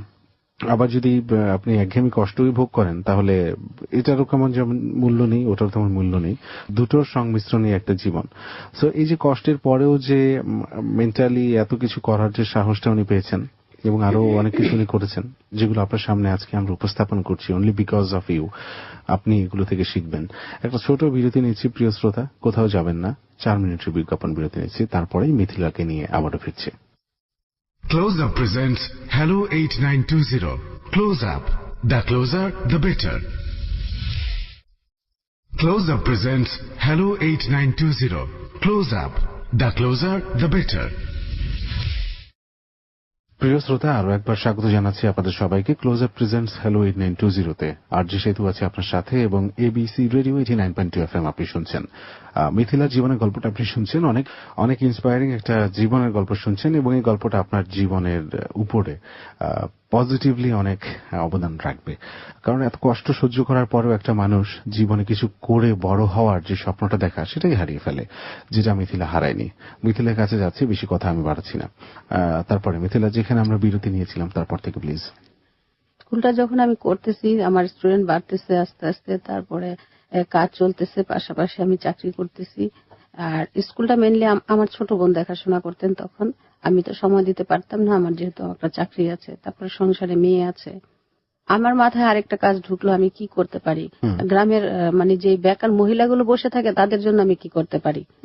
তখন আমার মাথায় আবার আরেকটা চিন্তা ঢুকলো, যে এদিক দিয়ে স্কুল করতেছি, ওদিক দিয়ে আমি চাকরি করতেছি, কিন্তু আমি তো একটা সময় বেকার ছিলাম। বেকার মহিলাদের জন্য আমার কি করা যায়। তখন আমি চিন্তা করে দেখলাম যে আমারও যেমন কিছু ইনকাম হয় এবং মহিলারা যেন কিছু কাজ পায়, ওই রকম ভাবে আমি একটা কাজের চিন্তা করলাম। শেষে আমি গাউসিয়াতে আমার একটা ভাগ্নি জামার দোকান আছে, ওনার সাথে যোগাযোগ করলাম। পরে বললো যে খালা, আপনি একটা কাজ করতে পারেন, এখান থেকে কিছু কাজ নিয়ে ওদেরকে দিতে পারেন। সেটা কিরকম? বুটিক্স এর কাজ। ওকে। আমি গাউসিয়া থেকে ওই কাজ আনতাম, এনে জামার একটা ডিজাইন করে দিতাম। ডিজাইন যদি দোকানদার পছন্দ করতো, সেই ডিজাইনটা আমি নিজে নিয়ে এসে, কাপড় নিয়ে এসে নিজে ড্রেসিং করতাম, তারপর গ্রামের মহিলাদেরকে দিয়ে সে কাজ করাতাম। বড় ফ্রেমটাও আমি ওদেরকে কিনে দিতাম। ওরা ওই আমার মতো যেমন মেশিনে আমি কিস্তিতে আনছি, ওদেরকে কিস্তিতে ওই ফ্রেমের দামটা শোধ করার সুযোগ দিতাম মহিলাদেরকে। মাত্র 600 টাকার তখনকার জন্য ফ্রেম, বড় ফ্রেম, ওই ফ্রেমে ওরা কাজ করতো। আমি ওদেরকে সুযোগ দিতাম যাদের টাকা ছিল না। 600 টাকা দিয়ে যারা ওই মুহূর্তে ফ্রেমটা কিনতে পারে না, তারা আমার কাছ থেকে কিস্তিতে নিত। আমার কাজ করে ওরা সেই ফ্রেমের দামটা শোধ করে দিত। 600 টাকা শোধ হওয়ার পর ওই ফ্রেমটা ওর নিজের হয়ে গেল। এইরকম ভাবে আমি মহিলাদেরকে দিয়ে কাজ করাতাম। এই কাজটা করানোর জন্য আমি শুক্রবার এবং শনিবার বেছে নিতাম, কারণ এই দুটা দিন আমার অফিসটা বন্ধ থাকে। আমি শুক্রবারে কাজ আনতাম, শনিবারে সারাদিন ড্রেসিং করতাম, করে বিকেলে ওদেরকে সবাইকে কাজ দিতাম। এই যে দেখেন আপনার মানে কত মহান উদ্যোগ আপনার, যে আপনি নিজে কাজ করছেন, আপনি নিজে এই যে স্কুল করলেন, একটা পড়াশোনা শেখাচ্ছেন, আবার মহিলাদের কর্মসংস্থানের ব্যবস্থাও করে দিচ্ছেন। ব্যাপক অনেক কিছু। হ্যাঁ। পরে আমি যখন ড্রেসিং করতাম, ওইখানে চক পাউডার লাগতো, আর কেরোসিন তেল লাগতো। এই চক পাউডার এবং কেরোসিন তেল দিয়ে যখন ড্রেসিং করতাম, আমার হাতের দুই ফাঁকে, আঙ্গুলের ফাঁকে ফাঁকে ঘা হয়ে যেত। আমার স্বামীকে বলতাম যে ড্রেসিংটা তুমি করে দাও, ও বলতো যে আমি পারি না। আমি রাত্রে বসে বসে ড্রেসিং করি, ও পাশে শুয়ে শুয়ে পেপার পড়ে, আমাকে কোনো কাজে একটু সাহায্য করে না, যে দাও আমি। ও দেখতেছে আমার কাজের এত চাপ, তারপর আমার কোনো কাজে সাহায্য করে না। আপনাকে তো উনি ভালোবাসতো না? হ্যাঁ, ভালোবাসতো, প্রেম করে বিয়ে করছি। প্রেমটা কি উবে গেল হঠাৎ, কিন্তু হয়ে গেল নাকি? ওই মুহূর্তে গিয়ে আমার মনে হতো যে যখন আমি আমার সংসারে একটা স্থিতিশীলতা আসলো, টাকা পয়সা, তখন আমার মনে হতো যে ও আমাকে ভালোবাসে না। ও আমাকে বিন্দু মাত্র ভালোবাসে না। যদি ভালোবাসতো তাহলে আর্থিকভাবে না পড়ে কাজের দিক দিয়ে তো আমাকে একটু হেল্প করতে পারতো। দেখে আমি সারাদিন কাজ করি, রাতের বেলা পরিশ্রম করি, যতটুকু সময় পাই মেয়েটাকে নিয়ে থাকি। ও তো একটা দিক দিয়ে আমাকে সাহায্য করতে পারে, কোনো দিক দিয়ে আমাকে সাহায্য করে না। ও আমাকে ভালোই বাসে না। আমার মাথায় কেন যেন ঢুকলো যে ও আমাকে ভালোবাসে না। হ্যাঁ, এই চিন্তা থেকে আমি মেন্টালি কেমন যেন হয়ে যাচ্ছি আস্তে আস্তে। না, এই লোকটা আমাকে ভালোবাসে না। ওকে, আমি কার জন্য সংসার কর ছাড়লাম, বাবা মা ছাড়লাম, এই লোকটা তো আমাকে ভালোবাসে না। এটা তো আরেকটা মেন্টাল প্রেসার। হ্যাঁ, আরেকটা মেন্টাল এখন প্রেসার। বুঝতে পারছেন যে ও স্বামী ভালোবাসে না? না, এখন বুঝতে পারছি। আর আগে আমি দৌড়ের উপরই থাকতাম, কিভাবে ইনকাম বাড়ানো যায়, কিভাবে সংসারের সচ্ছলতা আনা যায়, কিন্তু ওই কথাটা আমার মাথায় আর ঢুকে নাই যে ও আমাকে ভালোবাসে না। এই মুহূর্তে এসেও ঢুকলো যে ও আমাকে ভালোবাসে না। আচ্ছা, আমি দৌড়ে বাবার কাছে চলে গেলাম, মার কাছে চলে গেলাম। আমার খুব অশান্তি লাগতেছে ভিতরে। বাবা মার কাছে গিয়ে খুব ক্ষমা চাইলাম যে বাবা, তোমরা আমাকে মাফ করে দাও, তোমাদের অবাধ্য হয়ে আমি বিয়ে করছি, তাই বোধহয় আমার এই অশান্তি, আমাকে মাফ করে দাও বাবা। বাবা বলল যে দূর পাগলি, আমরা কি সেটা মনে রাখছি, আয় আমার কাছে আয়, নিয়ে বুকে টেনে নিল, আদর করলো। কিন্তু আমার অশান্তি আর দূর হয় না। আমার মনে হয় আমাকে ভালোই বাসে না। মনের এই অশান্তি আর কোনো দূর হয় না। শেষ আমি সরারদি দিয়ে মানসিক স্বাস্থ্য ইউনিটে গিয়ে আউটডোরে গিয়ে ভর্তি হই। আচ্ছা, তখন ওইখানে ডক্টর জহির ছিলেন। জহির স্যার আমাকে ওই গ্রুপ থেরাপিতে অংশগ্রহণ করার জন্য বললেন। আচ্ছা, মানে আপনি মেন্টাল মানসিক অশান্তি থেকে নিজেই ডিসিশন নিলাম যে আমি ওখানে যাব। আচ্ছা, নিজে ডিসিশন নিয়ে সেখানে চলে গেলাম। জহির স্যার আমাকে গ্রুপ থেরাপিতে অংশগ্রহণ করার জন্য প্রত্যেক রবিবারে আমন্ত্রণ জানালেন। বললেন যে এখানে আমাদের গ্রুপ থেরাপি হয়, আপনি প্রত্যেক রবিবারে আসবেন, 11টার দিকে আসলে আপনি এখানে কথা বলবেন, ভালো লাগবে আপনার। এইভাবে কন্টিনিউ আমি 2.5 বছর ইয়েতে আসছি। আসার পর আমি আমার স্বামীর যে ওর যে বিরুদ্ধাচরণ করতে শিখছি তখন। এর আগেও যা বলতো আমি তাই শুনতাম, যা বলতো তাই করতাম। কিন্তু এইখানে এসে আমি একটা মানসিক শক্তি পাই যে না, ওর কথাটা ঠিক না, এটা ঠিক হচ্ছে না, হ্যাঁ আমাকে অন্যভাবে কাজ করতে হবে, ওর কথা শুনলে আমার হবে না। আমি মানসিক ভাবে শক্তি পাই। ওকে বলি, ও জানে যে আমি মানসিক হাসপাতালে যাই। পরে বলে কি, ডাক্তাররা তোমার ব্রেন ওয়াশ করে দিছে, তার জন্য তুমি এখন আমার কথা শোনো না। কিন্তু যদি আমি ব্রেন ওয়াশ করে দেয়, তুমি আমার সাথে আসো, দেখো ওনারা কি বলে, কি কথা বলে, কি দেখায়, আসো আমার সাথে। না আমি যাবো না। পুরোটাই ওনার ইনসিকিউরিটি ফিলনেস। হ্যাঁ, ডাক্তার থেকে খুব বকাঝকা করতো, শালা টালা বলে। বকো কেন, তুমি আসো, দেখো ওনারা আমাকে কি বলে। না, ওরা তোমার ব্রেন ওয়াশ করে দিছে। তারপর থেকে আমি মানসিক ভাবে আরেকটু শক্তিশালী হই এবং আবার পুরোদমে কাজ করি। কাজ করতে করতে এক পর্যায়ে আবার আমি প্রেগনেন্ট হই। পরে আমার ছেলে জন্ম নেয়। ছেলে জন্ম নেওয়ার পর আমার শাশুড়ি আমার দিকে একটু পজিটিভ হয়। মেয়েটার পর থেকে ছেলে যখন জন্ম হলো তখন আমার শাশুড়ি আমার দিকে একটু পজিটিভ হয়, বিভিন্ন কাজে আমাকে একটু সাহায্য করে। কিন্তু স্বামীর আর পরিবর্তন হয় না। স্বামীর পরিবর্তন না হওয়াতে আমি আমার মতো করে সব কাজ করি, যেটা আমার কাছে সঠিক মনে হয় আমি সেই কাজটাই করতে থাকি। এতে আমার বাবা, আমার মা, আমার ভাই বোনেরা সবাই আমাকে সাহায্য করে, সাপোর্ট করে। আমি একদিকে স্কুল চালাই, মহিলাদেরকে বুটিক্সের কাজ দিছি, সেটা করাই, সংসার করি, সবকিছু করতে থাকি। এক পর্যায়ে এসে আমার মেয়েটা বড় হয়, মেয়েটা পড়াশোনা করে, পরবর্তীতে জাহাঙ্গীরনগর থেকে এসে সে মাস্টার্স এমএসসি কমপ্লিট করে। ওকে আমি বিএসসি করেছি প্রাইভেট ইউনিভার্সিটি থেকে। আচ্ছা, জাহাঙ্গীরনগর থেকে এমএসসি পাশ করে। কিন্তু আমার স্বামীর কোনো পরিবর্তন আসে না। আমার শাশুড়ি আমার কাজে একটু একটু সাহায্য করতে থাকে। যেদিন দেখে আমি এসে চাকরি থেকে এসে শুয়ে আছি, বলে যে কি রান্না করব, কোনটা করবা, আমাকে একটু দেখায় দাও। আচ্ছা, মানে উনি একটা সাপোর্ট দেওয়ার চেষ্টা করছেন। হ্যাঁ, একটু সাপোর্ট দেওয়ার চেষ্টা করছেন। এই সময় আপনার অবস্থা কি, মানে ফাইন্যান্সিয়াল অবস্থাটা কেমন ছিল? মোটামুটি ভালো। ততদিনে আপনার হাজবেন্ড কোনো চাকরি বাকরি কিছু করছে না? আর মাঝখানে ওকে আবার আরেকটা করে দিয়েছিলাম, ও মাটির ব্যবসা করার জন্য ওকে কিছু টাকা দেওয়া হয়েছিল, কিন্তু ও মাটির ব্যবসা তো লস, নিজে তো করে না। এখন পর্যন্ত উনি নিশ্চয়ই কিছু করছেন না, আমি জানি। আচ্ছা, যাকে গল্পটা পরে আসছে, এখনকার গল্পে আসার আগে আরো কিছুটা সময় রয়েছে। হ্যাঁ, তারপর ধারাবাহিক ভাবে যেখানে ছিলাম, হ্যাঁ প্লিজ, তারপর থেকে। পরে আমার ছেলেটা, ওকে আমি নিজেই পড়াই, মেয়েটাকে নিজেই পড়াইছি এসএসসি পর্যন্ত। ওদের আমি কোনো টিউটর রাখি নাই, কারণ ওদের টিউটর রাখতে গেলে আমার আরেকটা বাড়তি খরচ হবে। ওই খরচটা না করে আমি চাইছি ওদের যা চায় তাই ওদেরকে দিব। আমি আমার ছেলে মেয়ে যখন যেটা খাইতে চায় আমি তখন ওদেরকে দিছি। আমার মেয়েটা যখন ছোট ছিল তখন ওর একটা ফুপু ছিল, দেখতাম যে ওর ফুপু ওর মেয়েকে আমার মেয়ের সামনে রেখে খাওয়াচ্ছে, আমার মেয়ের হাতে দেয় নাই। আমার তো খুব কষ্ট লাগতো, খুব কান্না পেত। আমি ভাবতাম যে আমার ছেলে মেয়েকে আমি এমন জিনিস খাওয়াবো জীবনে যাতে ওরা না দেখছে সেটা। আমি তাই চেষ্টা করতাম। এইভাবে আমি আমার ছেলে মেয়েকে মানুষ করছি। ওরা যখন যা চাইতো তাই খাওয়াতাম, যা চাইতো তাই এনে দিতাম। ওকে, এভাবে আস্তে আস্তে ওরা বড় হতে থাকলো।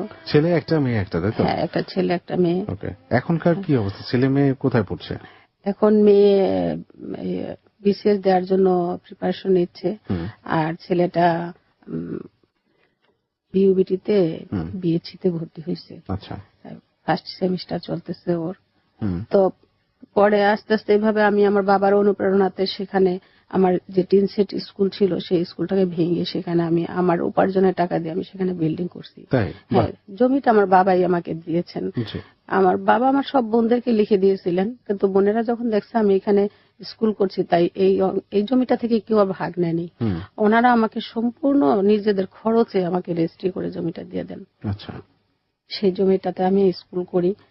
আস্তে আস্তে স্কুল করতে গিয়ে আমার দেখা যায় যে আমার নিজের যে কিছু গহনা ছিল সেটা বিক্রি করতে হয়েছে, আমার অফিস থেকে কিছু লোন নিতে হয়েছে, তারপরে আবার ব্যাংক থেকেও কিছু লোন নিয়েছি, নিয়ে আস্তে আস্তে আমি সেটা পরিশোধ করছি এবং সেখানে আমি এখন বিল্ডিং করছি। আচ্ছা, বিল্ডিং কি কাজ চলছে এখন না হয়ে গেছে? না, কাজ হয়ে গেছে। বিল্ডিং দোতলা পর্যন্ত কমপ্লিট হয়েছে। সেখানে আমি 6 তলা ফাউন্ডেশন দিয়ে একটা বিল্ডিং করছি সম্পূর্ণ আমার নিজের উপার্জনের টাকায়। আমি আমার চাকরির মাঝখানে চাকরি যেদিন আমি ডিউটিতে না যেতাম বা ডিউটি কম থাকতো ওই দিন আমি আবার মানুষের জমির মিউটেশন করতাম, মিসকেস করতাম, বিভিন্ন কাজ করে বুটিক্সের কাজটা আমি বাদ দিছি, পরে অন্যজনকে দায়িত্ব দিয়ে দিছি, আমি আর সেটা চালাতে পারি নাই। আচ্ছা, কিন্তু ওটা প্রজেক্টটা আছে আপনার? ওটা এখনো চলছে? না, সেই প্রজেক্টটা এখন নাই। আচ্ছা, আমি সেটাতে এখন আর ইনভলভ নাই, অন্যরা করায়। তো এভাবে আমি আমার সংসারটাকে চালিয়ে নেওয়ার জন্য, ছেলে মেয়ের পড়াশোনার জন্য বিভিন্ন সময় বিভিন্ন কাজ করেছি। ওকে, আপনি যে বিভিন্ন সময় বিভিন্ন কাজ করেছেন, মানে একজন নারী হয়ে আপনি যে পদক্ষেপগুলো নিয়েছেন এগুলো সত্যি সাহসিকতার। অনেক অনেক কঠিন কঠিন কাজই আপনি করেছেন মানসিক অশান্তি নিয়ে। বারবার এই কথাটা কেন বলছি, কারণ আমরা মানুষ সবসময় ভেঙে পড়ি, যে আমাদের সামনে যখনই কোনো হতাশা আসে, কষ্ট আসে, তখন আমরা ভেঙে পড়ি যে আর বোধহয় সামনে এগিয়ে যাওয়ার মতো সম্ভব না।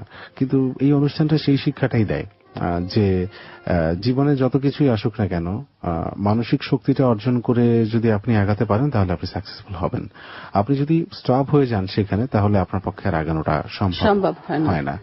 তো আজকে মিথিলা সেরকম একটা নিদর্শন। আরো অনেক কিছু সে করেছে জীবনের একটা পর্যায়ে, সে এখন আসছে, মানে সাকসেসফুল কি করে হয় মানুষ, সাকসেস কিভাবে ধরা দেয় মানুষের কাছে, তার একটা নিদর্শন উনি। এবং ওনার গল্পটার সেই অংশটাই আমরা এখন আছি, যে কি কি সাকসেস উনি হয়েছেন, কিভাবে হয়েছেন, সেগুলি আমরা এর পরে ফিরে এসে শুনতে পারবো। আপনি অনেক কিছুই করেছেন, এটা গল্পের মধ্যে তো আছে। এবং বলেন শেষের দিকে এসে আপনার বাকি অংশটুকু। শেষে আমার স্কুলটা ভালোই চলছিল, পরে আমার বোনদের বিয়ে হয়ে যায়। আমি অন্য টিচার রাখি, পাশাপাশি স্কুলের পাশাপাশি একটা লাইব্রেরি করি। আমি কিছু কিছু কাজে গিয়ে বাধা পাইছি, যেটা হচ্ছে যে মানুষের জমি মিউটেশন করতাম, এটা মানুষ ভালো চোখে দেখতো না। চাকরি করতাম, সেটাও সমাজের অনেকে ভালো চোখে দেখতো না। তারপর আমি সমাজকে কি বললো না বললো, আমি আমার নিজের পর্দা অনুসারে আমি সবকিছু করেছি। পরে কয়েক বছর আগে, গত বছরে 2017 সালে আমার বাবা মারা যান। আমার বাবা মারা যাওয়ার পর আমি ভেঙে পড়ি একেবারেই, যেহেতু আমি আমার খুব বাবার কাছাকাছি ছিলাম। বাবার কাছাকাছি আমি শুধু গ্রামে আমার বিয়ে হয়েছে, আর সব বোনদের অনেক দূরে দূরে বিয়ে হয়েছে। বাবার যখন রাতে জ্বর আসতেন তখন উনি আমাকে ডাকতেন, রাত 1টা নাই 1:30টা নাই, ফোন করে বলতেন একটু আয়। বাবার কাছে গেলে বাবা সেই আগের দিনের গল্প বলতেন, গান গাইতেন। আমার বাবা গান গাইতে জানতেন, উনি ছোটবেলা থেকে গান করতেন। আমার আরেকটা কথা বলি, আমার হাজবেন্ডও গান করেন। ওই যে রাতের পর রাত যে সে বাইরে থাকতো, সে তখন গান গাইতো। আচ্ছা, মানে উনি কি ভালো গান করেন? হ্যাঁ, উনি খুব ভালো গান করেন। গান গেয়ে ঘুরে ঘুরে গান গেয়ে উনি কি করতেন? পেশা ছিল এটা? পেশাও না, সেটা নেশা ছিল। সে এখনো গান গায়, মানুষের বাড়িতে ওদের একটা গ্রুপ আছে, সেই গ্রুপে ওর ভালো একটা গুণ আছে যে ও মানুষের জন্য, সংসারের জন্য কি করে না করে সেটা নাই করুক, কিন্তু মানুষের জন্য নিবেদিত প্রাণ। কেউ বিপদে পড়বে, ওর জন্য জান প্রাণ দিয়ে খেয়ে না খেয়ে খাটবে। এই রকমের মানুষগুলো কিন্তু আসলেই ভালো হয়, মানে মন মানসিকতা ভালো হয়। কিন্তু একটা ব্যাপার কি, একটু সংসারের দিকে খেয়াল রাখাটাও কিন্তু জরুরি। অবশ্যই জরুরি। আমার বিয়ের 32 বছর চলছে, আমি আজ পর্যন্ত আমার স্বামীর কাছ থেকে সেই প্রথম ঈদে যে তেল সাবান পেয়েছি, এরপর আজ পর্যন্ত আমি ওর কাছ থেকে একটা সাবান, একটা তেল, এক জোড়া 3 পিস বা একটা শাড়ি আজ পর্যন্ত আমি পাইনি। কোন মেয়ে স্বামীর কাছ থেকে এতটা অবহেলা পেয়ে ওই স্বামীর সংসার করে কিনা আমার জানা নাই। আমি করছি। আপনি করছেন এবং আমি করছি ভালোভাবেই এবং করছেন। খুব ভালোভাবেই করছি। এবং একটা ব্যাপার দেখেন, এক্ষেত্রে আমার মনে হলো যে বলা উচিত যে সৃষ্টিকর্তা কিন্তু তাকে তাই দেন তার যা প্রয়োজন। এই যে আপনি এমন একজন পরিশ্রমী মানুষ, হ্যাঁ, আপনি যে আপনার সংসারটাকে টেনে নিতে পারবেন বলেই কিন্তু আপনার স্বামী এমন, আমি এটা বলতে বাধ্য হচ্ছি এখন। হয়তো আপনার স্বামীর এই জায়গাটায় অন্য কেউ যদি তার স্ত্রী হয়ে থাকতো, এটা হয়তো হতো না, কারণ প্রকৃতি বা সৃষ্টিকর্তা কিন্তু ন্যায় বিচারক, এবং ওনার এই বিচারটা কিন্তু আপনার সংসারের মধ্যে রয়েছে। দেখেন যে আপনি পরিশ্রম করছেন, উনি এই সংসারের প্রতি বিন্দু মাত্র কন্ট্রিবিউশন নাই, না, কিছুই নাই, আপনি পুরোটা টানছি। পরে আমার বাবা মারা যাওয়ার পর আমি বাবার স্মৃতিটাকে কিভাবে বাঁচিয়ে রাখতে পারি। মারা গেলেন কবে? উনি মারা গেছেন গত জানুয়ারিতে, 17 সালের জানুয়ারি। 17 জানুয়ারিতে মারা যাওয়ার পর আমি একা হয়ে যাই, যেহেতু আমি বাবার কাছাকাছি ছিলাম। পরে আমি চিন্তা করি যে আমার বাবা এলাকার মাতব্বর ছিলেন, উনি সবার বিচার সালিশ করছেন, ওনার নামটাকে কিভাবে বাঁচিয়ে রাখা যায়।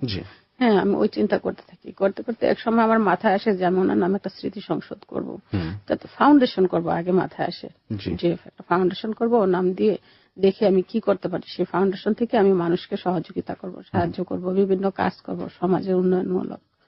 তো এই চিন্তা করতে করতে আমি যুব উন্নয়ন অধিদপ্তরে যাই, সমাজ সেবা অধিদপ্তরে যাই, বিভিন্ন জায়গায় গিয়ে খোঁজ নেই কি করা যায়। পরে ওনারা বলে যে ফাউন্ডেশনের এখন আর নাই, লাইসেন্স নাই, আপনি ইচ্ছে করলে সংসদ করতে পারেন, নাম দিয়ে স্মৃতি সংসদ। পরে আমি তাই করি যে হ্যাঁ আমি তাই করব। পরে বাবার নামে একটা স্মৃতি সংসদ করি। সেটার জন্য আমি লাইসেন্স করার জন্য নামের অনুমতির জন্য আমি সমাজ সেবা অধিদপ্তরে আবেদন করি। ওনারা আমাকে নামের ছাড়পত্র দেওয়ার পর আমি আমাদের ইউনিয়নের চেয়ারম্যানকে দিয়ে সেটা উদ্বোধন করাই। চেয়ারম্যান সাহেব এসে উদ্বোধন করান এবং খুব প্রশংসা করেন যে এই ধরনের উদ্যোগ আমাদের এলাকায় এখন পর্যন্ত হয়নি। উনি বলেন সেই থেকে আমি সংসদ থেকে আমি মহিলাদেরকে ফ্রিতে সেলাই প্রশিক্ষণ দেই, যেহেতু আমি সেলাইটা জানি, আমি নিজেই সেলাই প্রশিক্ষণ দেই। তারপরে একটা মহিলা হুজুর রেখেছি, সে ওই মহিলাদেরকে, গ্রামের মহিলাদেরকে যারা আমাদের এখানে অংশগ্রহণ করতে আসে, তাদেরকে সহি শুদ্ধভাবে কোরআন এবং হাদিস শিখায়, নামাজ শিখায়, সূরাগুলো শিখায়। কোথায় করছেন এটা? আমার স্কুলেরই একটা রুমের মধ্যে। কয়তলা স্কুল? 6 তলা করেছেন? না, 2 তলা। 6 তলা ফাউন্ডেশন দেওয়া, কিন্তু 2 তলা পর্যন্ত করেছি। সেই একটা রুমে আমি ওনাদের জন্য এই কাজগুলো করি। একটা সংগঠন থেকে আমাকে 4টা সেলাই মেশিন দিচ্ছে, সেই 4টা সেলাই মেশিন দিয়ে আমি নিজে ওনাদেরকে সেলাই শিখাই। সপ্তাহে 3 দিন আমি সেলাই শিখাই এবং সেটা আমার চাকরির বাইরে, 4টা থেকে 5টা পর্যন্ত। চাকরি বলতে আপনি ওই কোন চাকরির কথা বলছেন? আমি আগে যে চাকরিটা করতাম সেই চাকরিটা আমি এখনো করে যাচ্ছেন? হ্যাঁ, এখনো করে। কত বছর হলো এটা? আমার চাকরিটা 26 বছর। 26 বছর?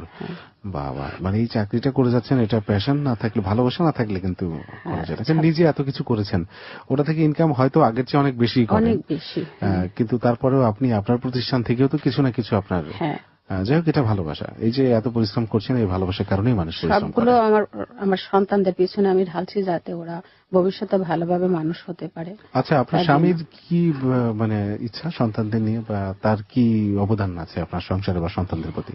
সংসার এবং সন্তানদের প্রতি ওর খুব একটা অবদান নাই। ও টাকা দিলে বাজার করে দেয়। আচ্ছা, বাজার করে দেয়? হ্যাঁ, বাজার করে দেয়, এইটুকুই ওর অবদান। আচ্ছা, কেমন আছেন এখন স্বামীর সাথে? ভালো আছি। আচ্ছা, যথেষ্ট, কিন্তু আমার মনে হয় ঝগড়া হয় না, কারণ ঝগড়াঝাটি করতে চাই না, আর এই বয়সে এটা মানায় না। সব বয়সে মানুষের সবকিছু মানায় না। তো ভালো আছি। আর আমি সেই সংগঠন থেকে মানুষকে, আমার স্কুলেই 10টা আমি গরিব বাচ্চাদেরকে ফ্রি পড়াচ্ছি। আগামী 4 মেতে আমি একটা উন্মুক্ত লাইব্রেরি করব আমার সেখানে স্কুলে, যেটা আমার এলাকায় সর্বপ্রথম। সবাই যেটা বলতেছে, সর্বপ্রথম একটা সংগঠন আমাকে সাহায্য করবে, কিছু বই আমাকে দিবে, আমি একটা রুম দিব ওদেরকে, একটা সেলফ করে দিব, এবং সেই বইগুলো সংরক্ষণের দায়িত্ব সম্পূর্ণই আমার থাকবে। আমি উন্মুক্ত একটা লাইব্রেরি করব, যাতে আমাদের এলাকার যুব সমাজ যাতে বিপথে না যায়, যাতে ওরা এখানে এসে পড়তে পারে, বই নিতে পারে, সংগ্রহ করতে পারে, আবার এসে ফেরত দিবে। ওই রকম আমার একটা চিন্তা ভাবনা আছে। সমাজের মানুষের জন্য আমি অনেক কিছু করতে চাই, কিন্তু আমার সাধ্য আছে অনেক কিছু, কিন্তু সাধ্য খুবই কম। যতটুকু সাধ্য আছে ততটুকু দিয়ে আমি মানুষের সেবা করতে চাই। সাধ্য বলতে আমি যদি অর্থনৈতিক সেকশনটাকেই বলবো, সেটাই যে আপনি চাকরি থেকে যেটা পাচ্ছেন, হ্যাঁ, সেটাই হয়তো ইনভেস্ট করছেন আপনার প্রতিষ্ঠানের মধ্যে, বা প্রতিষ্ঠান থেকে হয়তো কিছু কিছু আসছে, সেটা আবার ইনভেস্ট করছেন। সেটাই আমি এখানে ইনভেস্ট করছি। আমি আমার সেই সেলাই শেখানোর জন্য আমি আমার স্কুলের বেঞ্চেই ওদেরকে বসিয়ে বসিয়ে সেলাই শেখাচ্ছি। সেটার জন্য আমি আলাদা কোনো চেয়ার বা টেবিল নিতে পারিনি আর্থিক অসঙ্গতির কারণে। কারণ সব মানুষের তো একটা সীমাবদ্ধতা আছে, ছেলে মেয়ে মানুষ করতেছে, ওদের পিছনে আমার ভালো একটা অ্যামাউন্ট ব্যয় হয়ে যাচ্ছে, তারপর সংসারের খরচ আছে। তো এ নিয়ে আমি মোটামুটি ভালো আছি।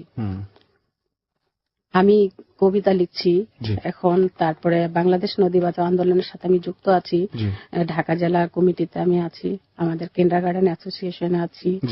তারপর আমাদের যে প্রাইমারি স্কুল আছে সেই প্রাইমারি স্কুলের ম্যানেজিং কমিটিতে আছি আমি। পাশে একটা প্রাইমারি স্কুল আছে, ম্যানেজিং কমিটিতে আছি আমি। অনেক কিছুর সাথে জড়িত। কিন্তু আপনার একটা প্রশ্ন, যে আপনি শুরু করেছিলেন 250 স্টুডেন্ট হয়েছিল একেবারে শুরুতে, এখন কি রকম স্কুলের? এখন স্টুডেন্ট আছে খুব কম, 150 স্টুডেন্ট আছে।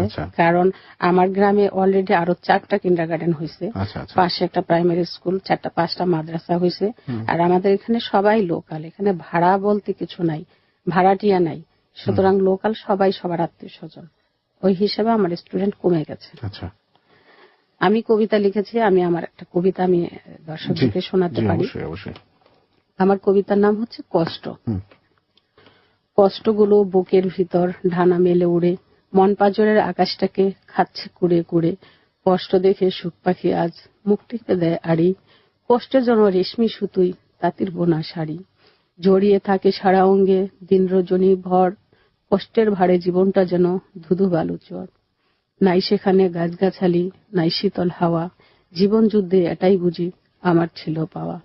কষ্ট আমার, কষ্ট তোমার, কষ্টের সীমা নাই, কষ্টগুলো ভাগ করিবার স্বজন কোথায় পাই। যদি কষ্ট থেকে শিক্ষা নিয়ে জীবন গড়ো ভাই, কষ্ট তোমার এই জীবনে আর পাবে না ঠাই। কষ্ট আছে, কষ্ট রবে, কষ্টের নাই শেষ, কষ্ট নিয়েই বেঁচে আছি, চলছে জীবন বেশ। ধন্যবাদ। চমৎকার। কষ্ট আছে, কষ্ট রবে, কষ্টের নেই শেষ। ফ্যান্টাস্টিক। এটা একেবারে চরম জীবন উপলব্ধি থেকে লেখা। একেবারে যে মানুষ উপলব্ধি করতে পারে না সে লিখতে পারে না, সে গাইতে পারে না, সে চিন্তাও করতে পারে না।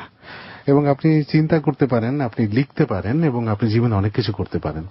আর সবচেয়ে বড় যে কাজটা আপনি আজকে এখানে করলেন সেটা হচ্ছে আমাদের লাখো লাখো শ্রোতার মধ্যে অন্তত কয়েকজনকে কিন্তু আপনি একটা অনুপ্রেরণা আজকে দিয়ে গেলেন।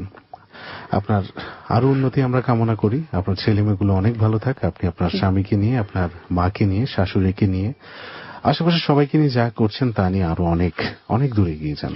দোয়া করবেন আমার জন্য। আমি